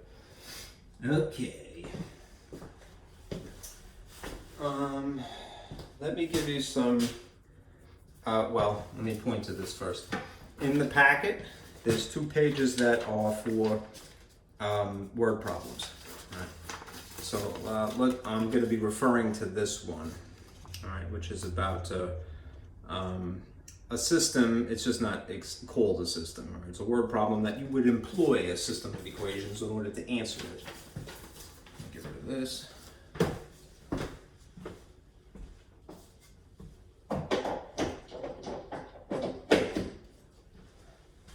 Okay, some terminology that would be good to know. I mentioned before, this is referred to as break-even analysis. That's what the textbook has designated it. Analysis. All right.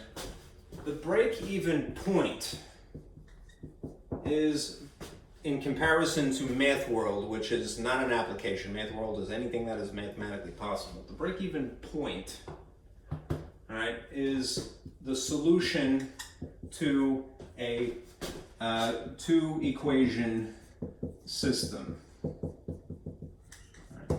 Right, so if you had a graph and you had one equation running this way and then perhaps a second equation running this way, the point of intersection would be the break-even point. It's the solution to the system. Right? Do you have to graph this? No, and more likely if you did choose to graph it, you'd be using software like Excel. You're not responsible for that. Right, or a graphing calculator for that matter. And now the way that I'm going to do the problem is I'm going to use substitution because I think it's the most straightforward way of doing it. All right. Now there's some business terminology here. Let me remind you of something. I think I mentioned this last time. Math World, where I live, right? Math World is flat for right now, and it consists of 4 quadrants, right, which are arranged like this. Right? It's not anything that is necessarily useful. It's just whatever is mathematically possible. Right? The real world is just 1 quadrant. That's why whenever you've taken a test, whether you've taken the SATs or some other standardized test, the Terra Nova, I don't know, the Praxis eventually, right?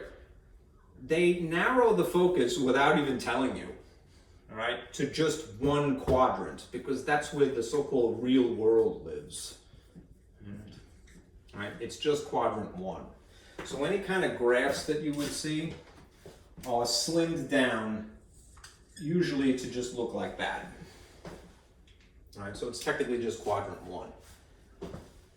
As for the graph, the equations, the lines, there'll be linear equations that you'll see. There's two, right? Two linear equations superimposed. I mean, one written on top of the other. I believe that is correct spelling. All right. There's going to be an equation for cost,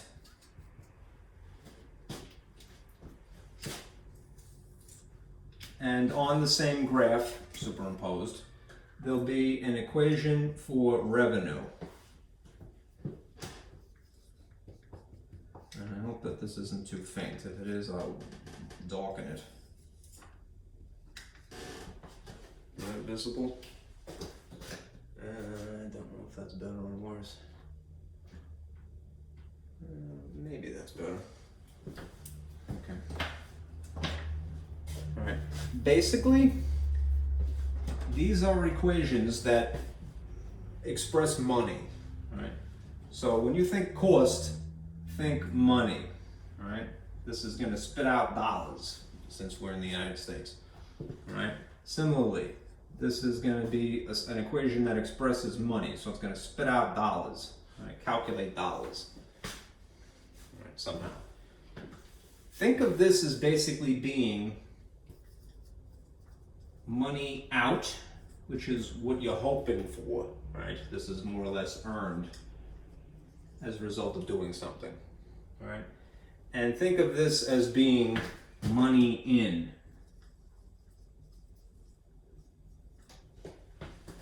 Vice versa, yeah, the out is, let me correct, sorry. Out as in spent, all right? I have to correct myself. Money in your pocket, all right? Out in, like a function, all right? A little tiny machine. This is earned, I should correct myself. All right. Earned or kept.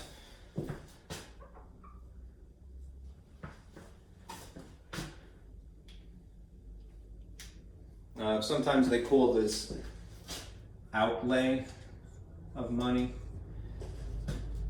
And sometimes they just say that this is collected or income. There's a lot of terms, unfortunately, and I don't want to inundate you with too much, but the most basic gist of this is think of money out, coming out of your pocket, which you never want, right? And money coming back in, which is what you do want. So therefore, associate this with negative and associate this with positive. Right. Right. How a graph would look if it was drawn would be, again, just quadrant 1, but just to elaborate, I'll put it here. It would be something like this.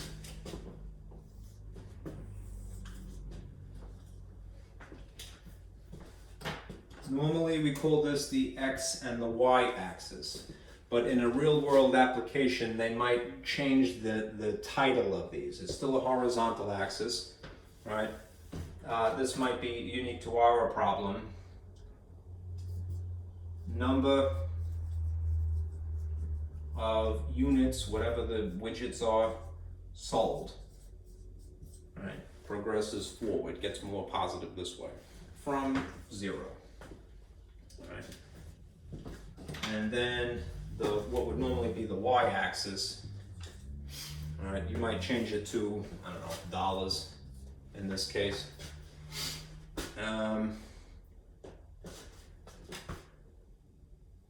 This would be total revenue and cost. Now you might wonder, why have two things on the same axis like that? Because they're really both money, right? And since we're looking for a point of intersection anyway, right, they have to have that in common. Okay? So, hypothetically, if you had a linear equation that runs like this. All right, and this is your cost equation. And then simultaneously, assuming that a person starts from 0, it might be a little bit higher. It doesn't have to be 0. That where you start for revenue, perhaps it will be, perhaps it won't be. Perhaps a person had some money to begin with. They had some income or something saved. Right. But whether they start right at 0 or just above it, right? If you have a second equation, right, which is your revenue equation, they're going to eventually collide, right? And you kind of want to in this case for the theoretical reason, right? This point of intersection is the break-even point. What does that mean in a vernacular sense? It means neither profit nor loss, right? The money that is invested is earned back, and the net is 0. Right? Ideally, right, a person wants to be above, they want their revenue line to be above their cost equation, their cost line, right? In this space, right, in this shaded area, and I'll put it in green intentionally so. This is where profit occurs.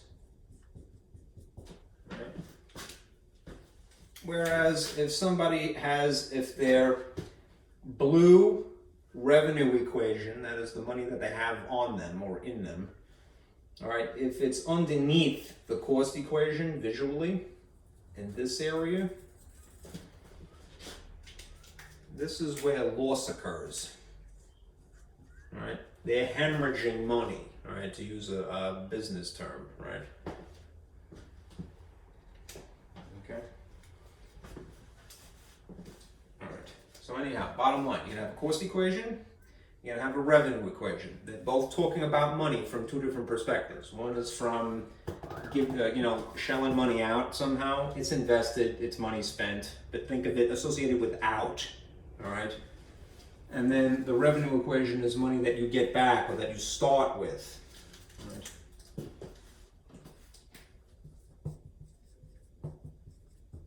With what is saved, it's income somehow, right? Earned potentially, right, after the business is rolling, right? And they're going to cross at some point, and at that point, you're neither losing money nor gaining money. You're breaking even, okay? Now let me give you some scaffolding kind of equations you could use as models.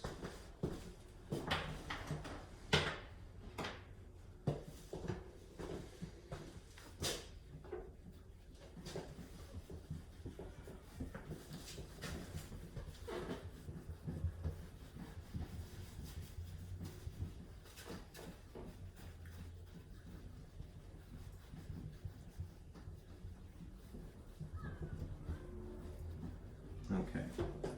Here's some models. I'll just kind of try to limit myself to that much work area. Okay. All right. We have our model y equals mx plus b. All right. We're probably just going to change the labels. Then we have, in relation to business math, we have this. Profit is equal to revenue minus cost. I'm going to put some subscripts here. Profit, I hope this is visible. Let me just check. P for profit is equal to revenue minus cost. So that would be logically abbreviated PR and C. Right? Right. A simple equation of when break even occurs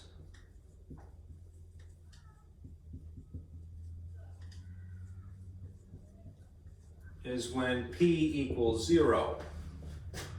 If you inserted 0 into this equation right here, you'd have 0 equals R minus C, which you could rearrange, which means that you'd have this situation. It would mean that R would be equal to C. The revenue would be exactly equal to the cost, and you're neither losing money nor earning money.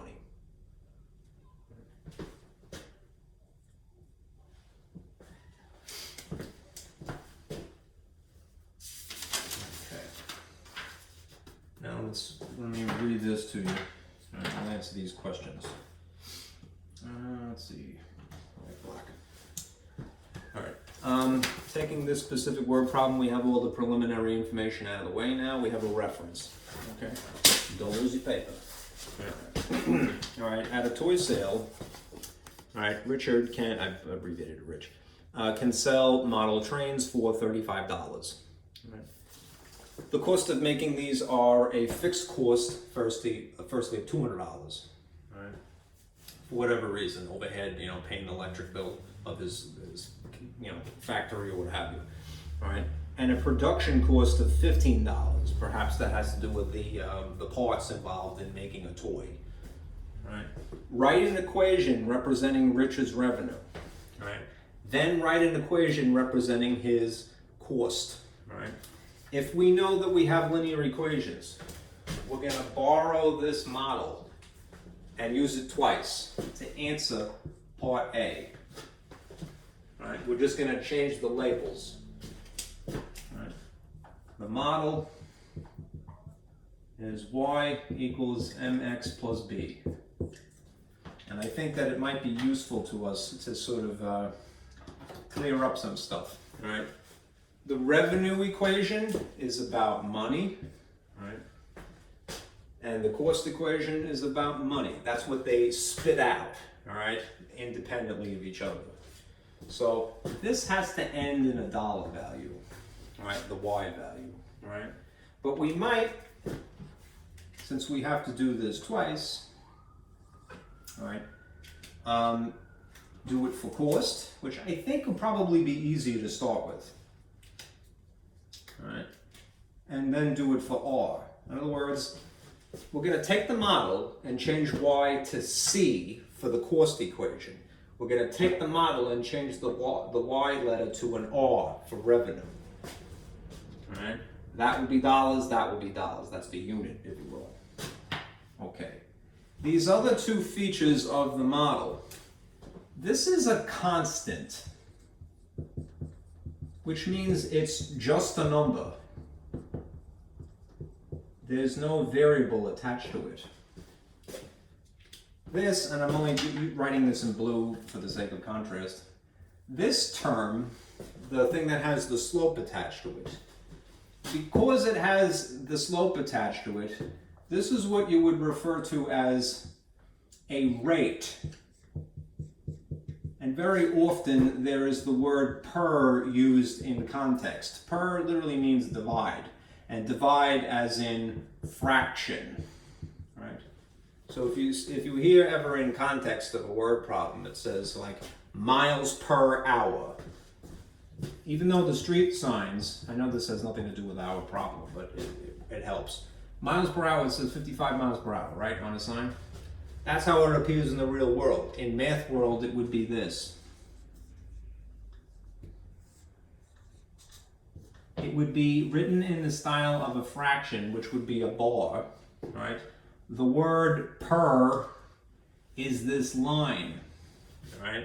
And what came in front of it, 55 miles per hour, is intuitive. So 55 is on top, 1 hour technically would be on the bottom. In a case like that, all right? When we're trying to decide what sits here and here, and I should put that in red if I had any sense, to be consistent.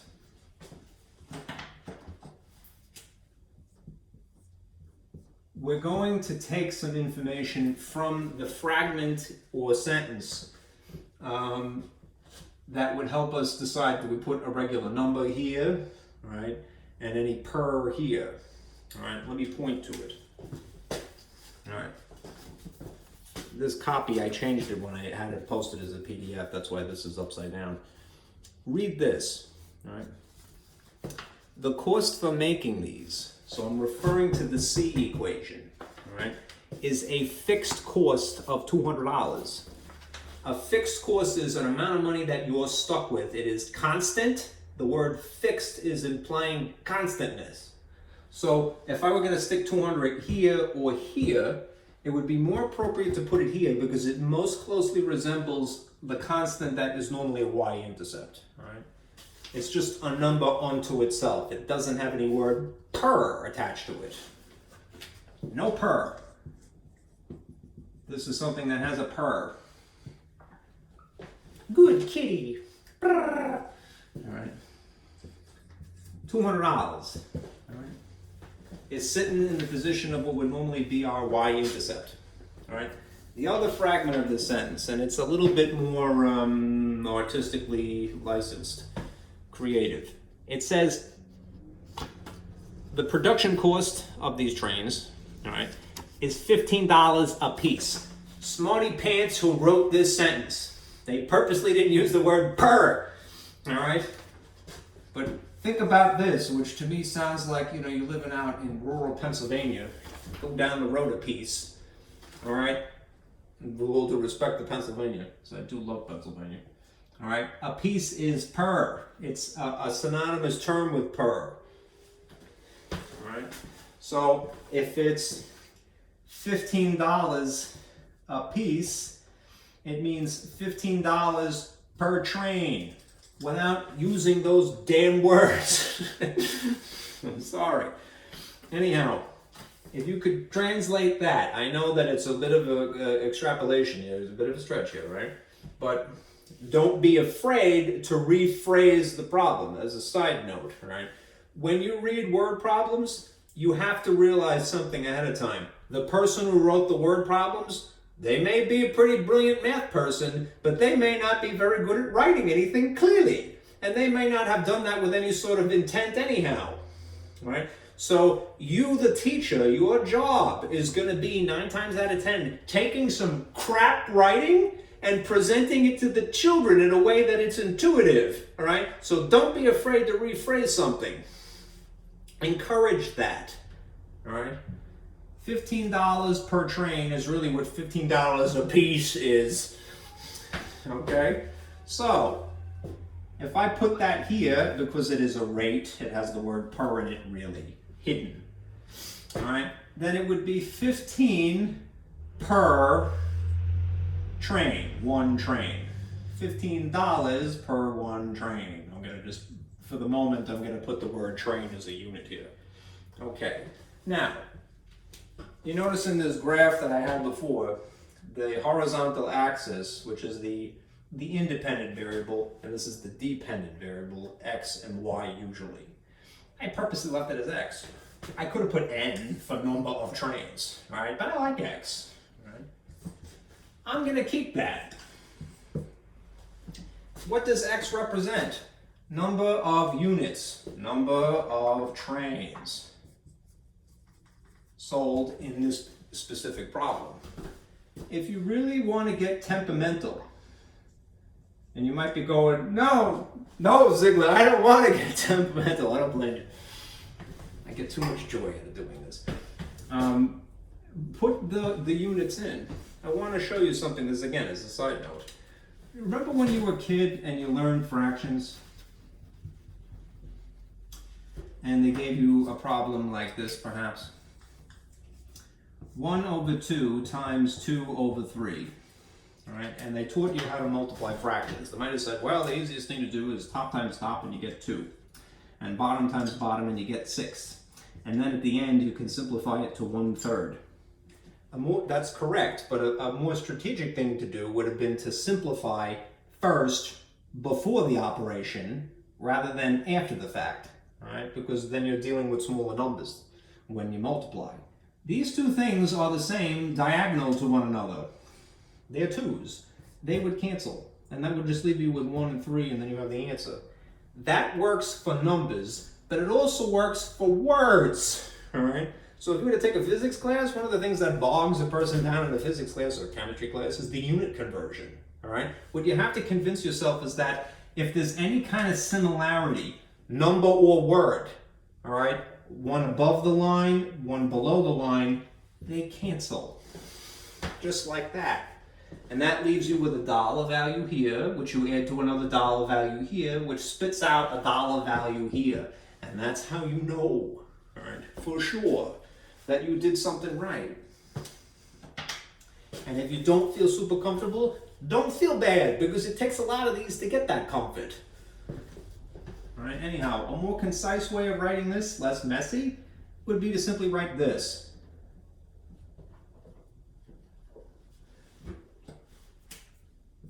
We took the model, we changed some of the labels, and we added in a factor and a constant, that is a rate, and a regular ordinary number, right? So that it most closely conforms to a situation like this, all right? We're gonna do the other one now.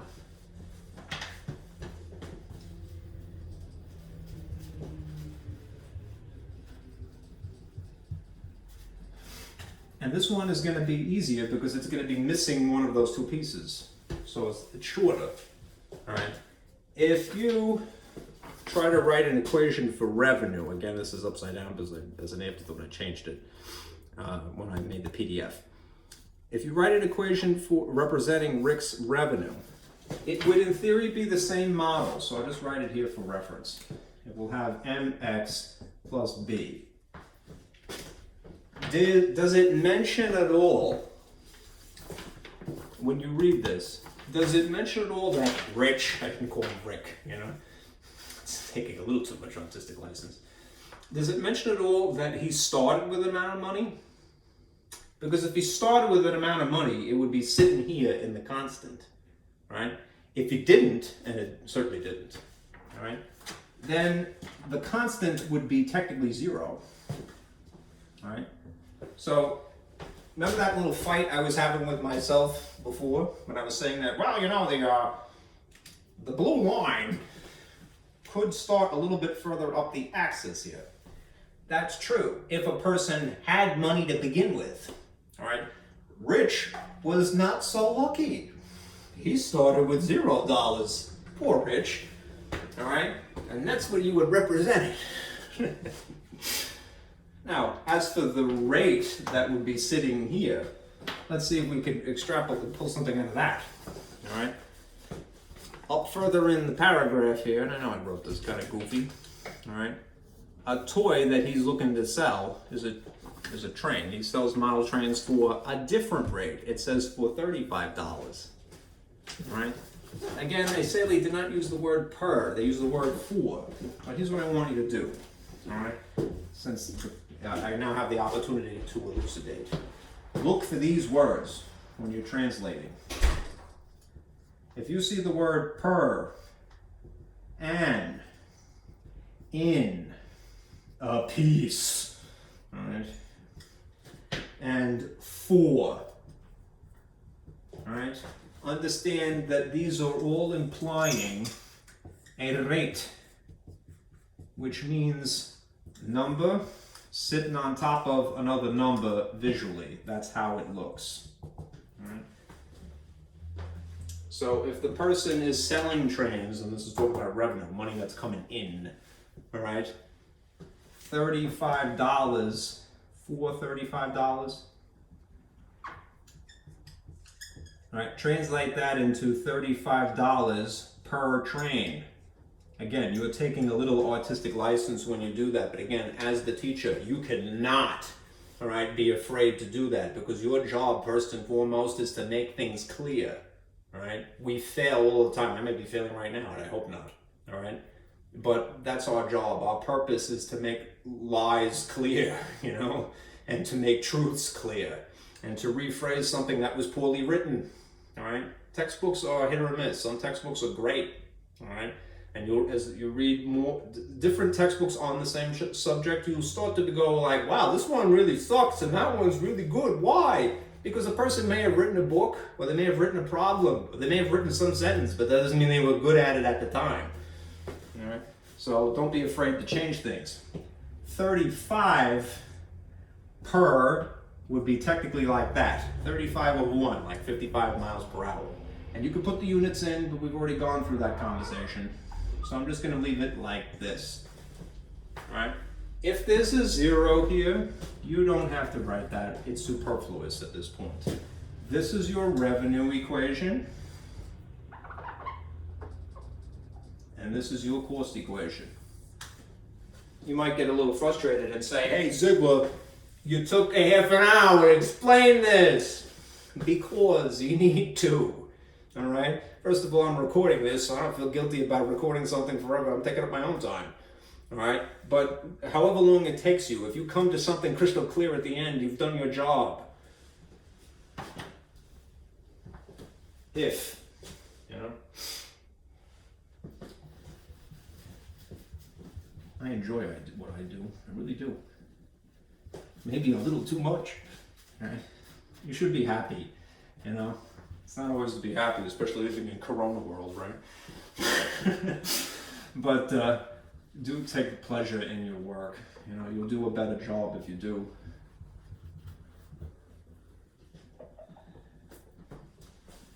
Okay, so we've satiated that requirement, which is A. We'll go a little bit faster now because really the hard part is over. $35 times the number of trains is the revenue. All right, I erased the extra term because the guy didn't start with any money. All right, B. All right, if B is asking how many trains to break even,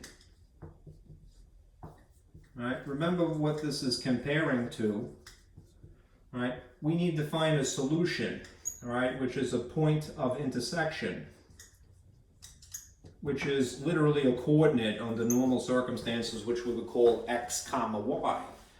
What are we calling it in this case? We're calling it really trains, which is the x. All right, I'm only using blue because to contrast with this. And y is dollars. All right, that's the y value. So if we went through the process earlier, right, to solve equations either by graphing, all right, or the substitution method or elimination method, my feeling is that the substitution method is probably the easiest thing to do. So I'm going to do that. It would be cool if I had better software, better equipment, and I could simply, you know, type these in, graph them, and then we go, yes, there's the break-even point, all right? But I can't do that, all right? So I work with what I got.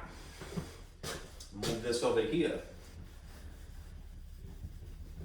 I'm going to do brute force calculation instead because I have that option.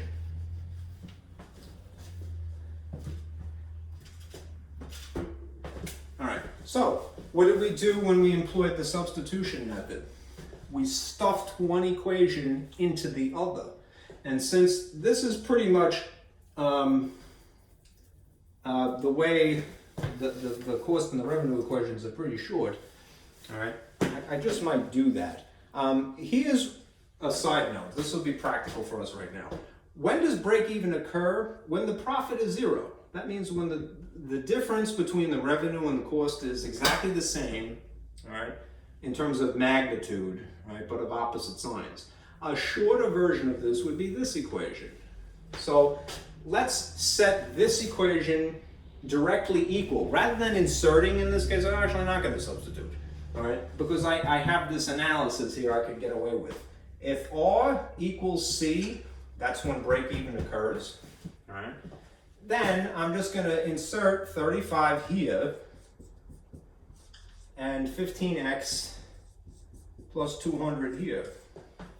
Notice what's going on. I have one equation on one side and one equation on the opposite side. They're standing in place of these letters R and C. So there's only one variable, right? This will tell us the x value when we solve it, which is really the number of trains. You don't have to do extra work. It's kind of dumb luck. Move the 15 from here to here. How so? Opposite operations. Throat's getting sore. If this is 15 and I want to justify taking a whole chunk, the whole term 15nx, subtract. These we don't know yet, but they cancel. 35 minus 15 is 0, 2, 20x. 200 is left over. How do I justify getting rid of 20?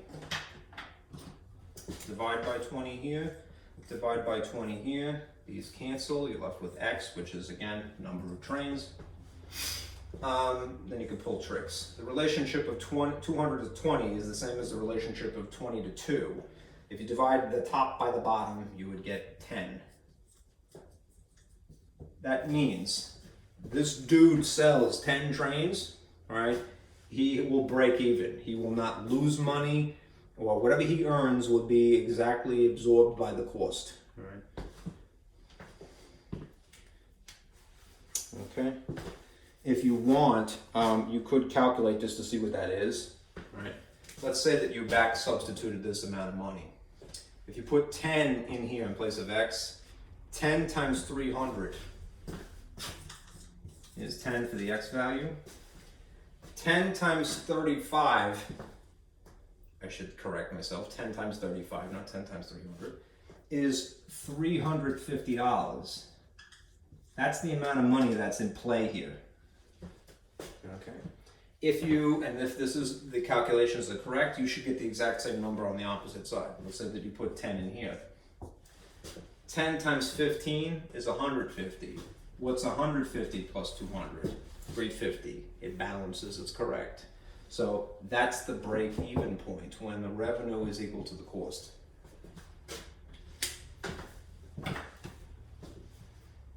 I need to erase a little bit. So let me do this.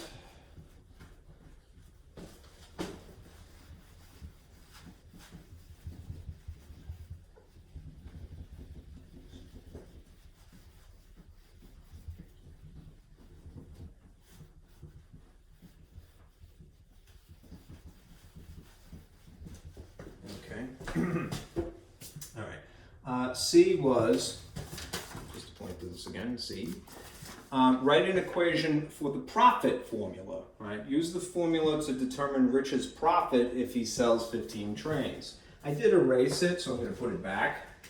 The profit formula, which is another model, is R minus C. So this is to answer question C. What I'll do is just insert the revenue in here, 35x, and the cost equation in here, 15x plus 200, and then simplify this as we had. There's the extra features here and here. I'm being hailed. Oh, probably by an angry credit card. Yes, it looks like. Okay, good. Like I said, when I get paid, I will pay you. That's how it works. All right. I got no revenue right now. All right. I'm waiting for the revenue. Today, as a matter of fact, it's the 30th. All right. Getting too. It's just coffee, I swear. I'm too happy sometimes. But I'm glad to be alive. All right, anyhow, if you insert the half of the cost equation in place of C here, and the half of the revenue equation in place of R here, this is how as it would start. You do have to be careful, which is why I purposely put these in parentheses. Notice that there's a minus in the model. What that really amounts to is having to carry this negative over to both of these things. So you do have to make that little alteration. This is still 35x just because it was up in front. This becomes minus 15x, and that becomes negative 200. Okay. As before, the profit would be these two things combined, which should still coincidentally be 20x. And now you have this minus 200. So to answer the immediate question, what's the profit equation unique to this problem? It would be this: 20x, the number of trains as a rate, and then subtract 200. Because that's that fixed cost that still has to be factored in. Okay, now, the second part of this was written in here, all right? Use the formula to determine Rich's profit if he sells specifically 15 trains. That's our X value now. So, if I, in here, squeak in 15, all right, it's 300. 300 minus 200 would mean that his profit would shrink, all right, down, but he would make a profit. He'd make $100. Okay.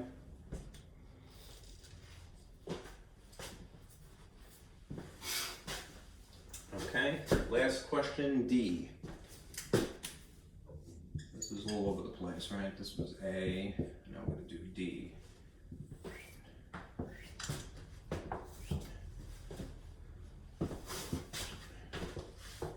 This is what you do when you have limited board space. Scribble everywhere. Okay. Here. This thing down here.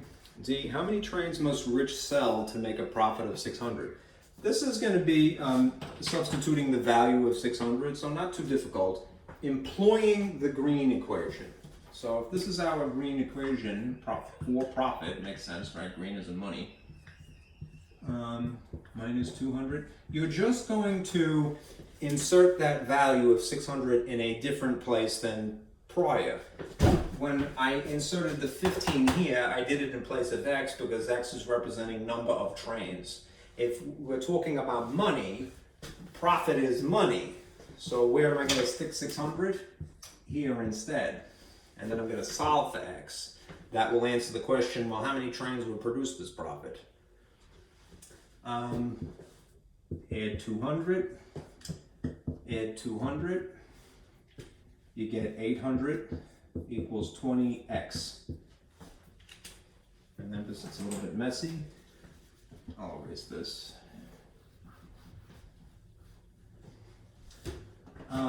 Divide by 20 to isolate x. Divide 800 by 20, number of trains is equal to 40. Okay, and that's that. All right, a little belated. All right, my presentation is certainly not perfect. All right, and I apologize.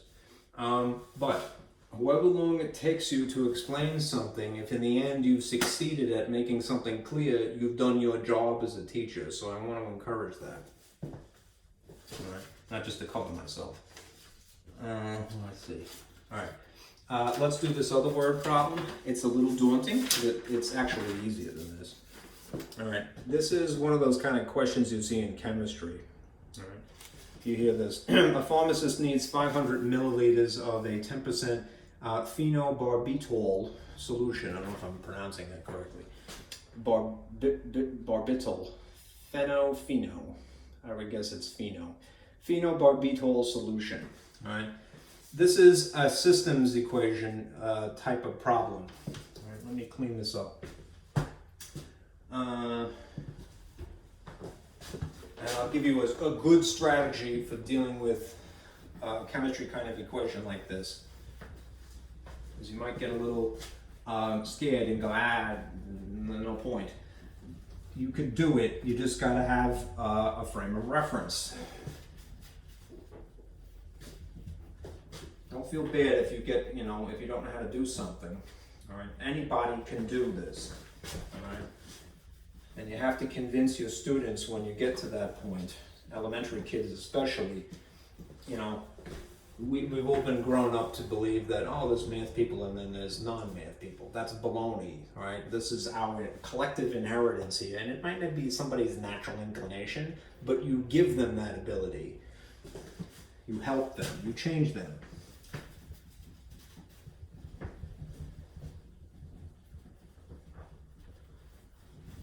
This was a little less dirty now, but so be it. Okay, I'm going to read the whole thing to you. A pharmacist needs 500 milliliters of 10% phenobarbital solution.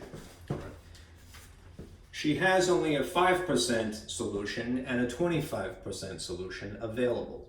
When you have different concentrations of the same thing, you can mix them and then the total concentration changes. So what she does is she decides, right, to mix these to compensate so that she has 500 milliliters of the 10% solution that she wants. All right. How many milliliters of each would be necessary to mix these to obtain the desired solution? Here's the strategy that I have found useful. All right. You're going to basically employ a system, which, as you know, looks like this. It's going to be a first equation and a second equation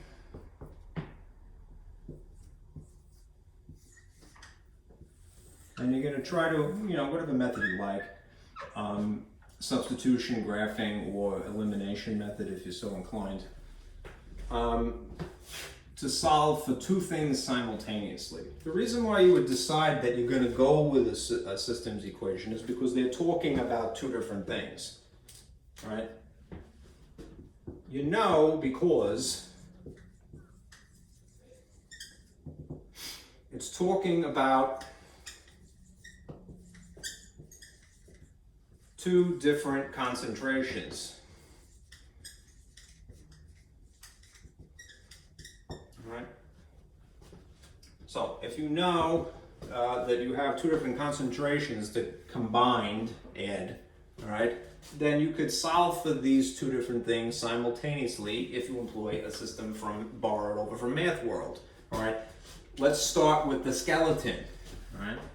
I'm just gonna do this. All right, I'm going to put capital A, capital B, capital C, all right? And I'll do the same thing here because I'm not too creative, all right? A number that is unique to this particular equation here attached to X, this variable, and a different number, and then another number, all right? So potentially 3 voids to fill in this skeleton, to flesh this out. And then in the second scenario, 3 other voids to fill in. Getting a sore throat. All right. What I would do, even if I end up having to modify this in the end, is convince yourself, all right, there's going to be one equation, all right, that is going to represent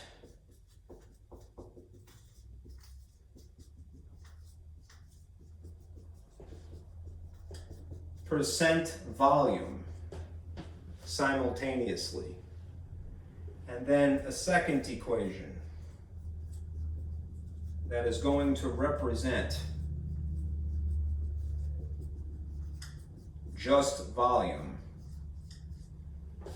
Okay, so one is going to be some volume potentially and a percentage, and the other one is just going to be volume and volume only. Incidentally, if you're wondering, geez, goofball, why did you, first of all, change the colors here and break up these sentences like so? I did that because I'm trying to make contrast. And when you're teaching a kid to dissect word problems, they need to think about it that way, maybe. I think most people, I do, all right? So I don't want to, corrupt the rest of the planet, but if you get a bunch of jumbled mess, break it up into sentences to start with, because one sentence might be one equation. Right, and a second sentence might be the other equation, and you could just not get distracted, like a bunch of zebras running in a field. That's why zebras have stripes, they believe, right? That when they're running in the herd, it makes it harder for the lion or whatever is pursuing them to actually narrow on one of the other ones. That's what word problems are like, a bunch of zebras running around. All right, good analogy, I think, huh? Okay, so, maybe start with the volume only, all right? I'll work on this blue one, all right? How many milliliters total does this person want? 500 milliliters is a volume. So that's after some combination adding. has occurred. So in this void here, I'm going to put this 500 milliliters. All right, the unit, if it makes you more comfortable, leave the unit out. I often will put the units in because it helps me verify that I'm on the right track. All right.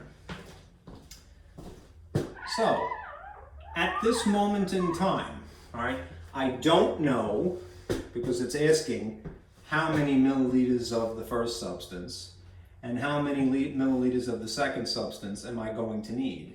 But if this second equation, which I have started with first, right, just involves volume, then I could just leave it as x and y, all right? And what that means is that I have decided, very subtly, unfortunately, that x represents the volume of the first concentration and y represents the volume of the second concentration.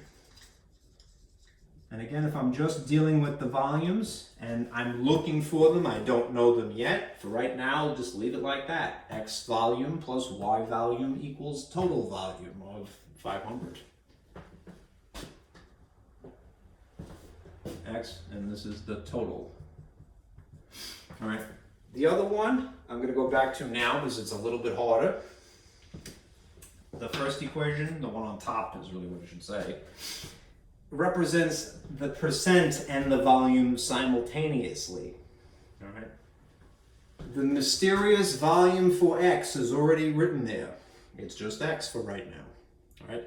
But the percentage of the first one, what's the percentage of the first one as it's referred to in the sentences? The first one is the 5%. So it's 5% for the X. For right now, I'll put it as 5% of that X volume. What's the volume of the second one? What's the percentage of concentration of the second one? Apparently it's 25. So this number here would be 25. So I'm going to replace this void with 25% of whatever y is. And I'm going to slowly but surely whittle it down to its essential, but it's better to be more verbose, more vernacular, more verbal up front for the sake of clarity.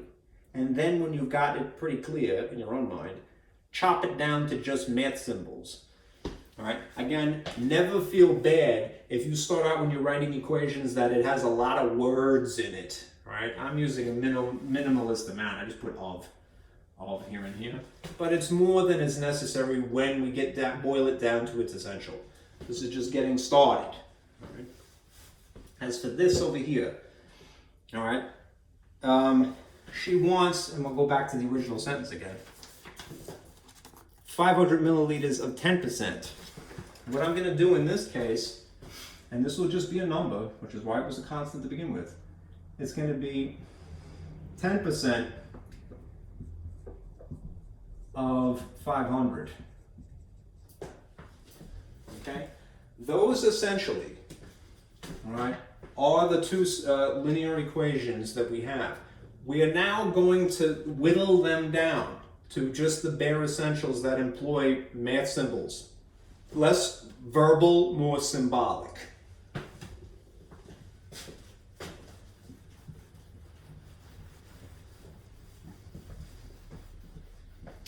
Okay.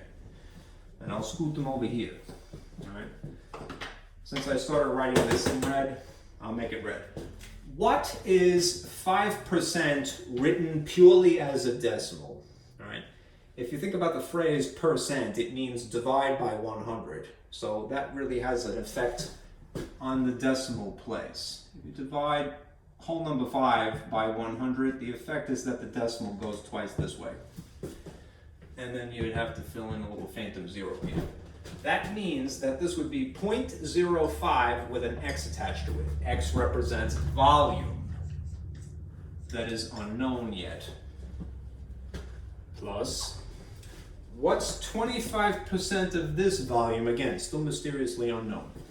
It's if you're dividing by, if you have a percent, that means that it's 25% point to start with, divided by 100. The effect is that the decimal place moves twice to the left.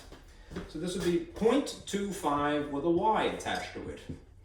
The only part of this that you could actually get a satisfying number is the tail end of this. If you do this percent equation or expression, you're going to end up with a number, no variable. It was a constant anyway. We wanted it to be that way. 10% as a decimal is 0.10. Of is times, and then 500.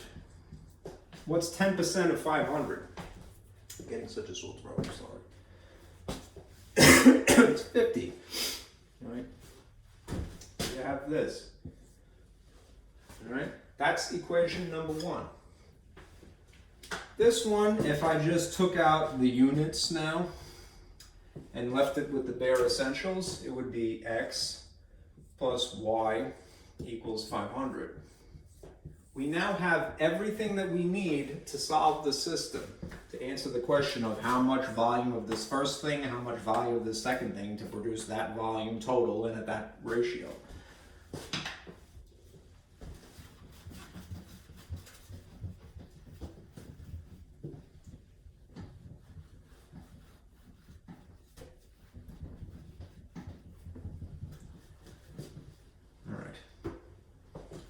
Well, I'm going to pull the trick of substitution because I think it's the most useful. I'm just going to pull y over here, which means that x would be equal to 500 minus y, arranged that way. And if I substitute x in place of the x here, I'm going to take that half of it and insert it here. That means, this is substitution,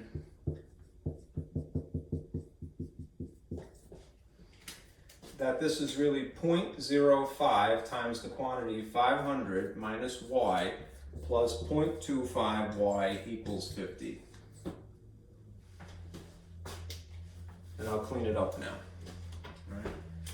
5% of 500 is going to be 25, I believe, right? Yes. You can verify with the calculator, it's just good old 25. 0.05 times negative y is 0.05 y negative minus plus 0.25 that was there, and now there's still this 50 hanging on. Remember, you play the game of arithmetic before you play the game of algebra, which is to basically clean up one side, compact it down, simplify as best you can. One of each side, you subtract them. This is going to produce a positive overall, but it will shrink to 0.20y equals 50. And there's a 25 still sitting here. If you solve via algebra, it's a little messy, so I'll use blue. I'm going to move 25. So the opposite of positive 25 is to subtract 25, cancels. Subtract 25. What you end up with is this. 0.2y, pardon me, yes, equals 25. 50 minus 25 is 5. How do you move 0.20? Divide by 0.20, cancellation effect. Divide 25 by 0.20. The volume of this is going to be 125. And since the unit was a volume of milliliters, this is milliliters. That means that the second concentration, it's going to be 125 milliliters of the 25% solution. Solution in the context of a fluid, not a math problem. Okay. Now, as to find the other concentration, you're going to back substitute. See if that's in the frame. It looks like it is. Right here. All right. What is 500, the total that it has to be, minus 125? All right. It would be 375 milliliters of the 5% solution. Solution, again, in the context of a fluid, not of a math problem. Just happens to coincidentally be a math problem. Okay. That's the best strategy that I can give you for these types of chemistry problems, right? If you know you're talking about two variables at once, automatically you have a system. If you're trying to figure out what the equations are, the first one and the second one is just going to be the volume, the other will be the volume with the percentages figured in, okay? And then you could go through the process of graphing it if you really like, elimination, or probably the easiest thing is substitution method, which is what I did here. Okay? Sorry to belabor the point, but better to over-explain than to under-explain. All right, so for homework, please do section 6-7, which is what this is for next week. We're supposed to do section 6-10 on Monday. I'm going to try before then to do a video for 6-9. Okay, but this, as you can see, is pretty involved by itself. So do this, work on this, and then maybe you'll see another video on Friday. Okay? All right, be careful out there.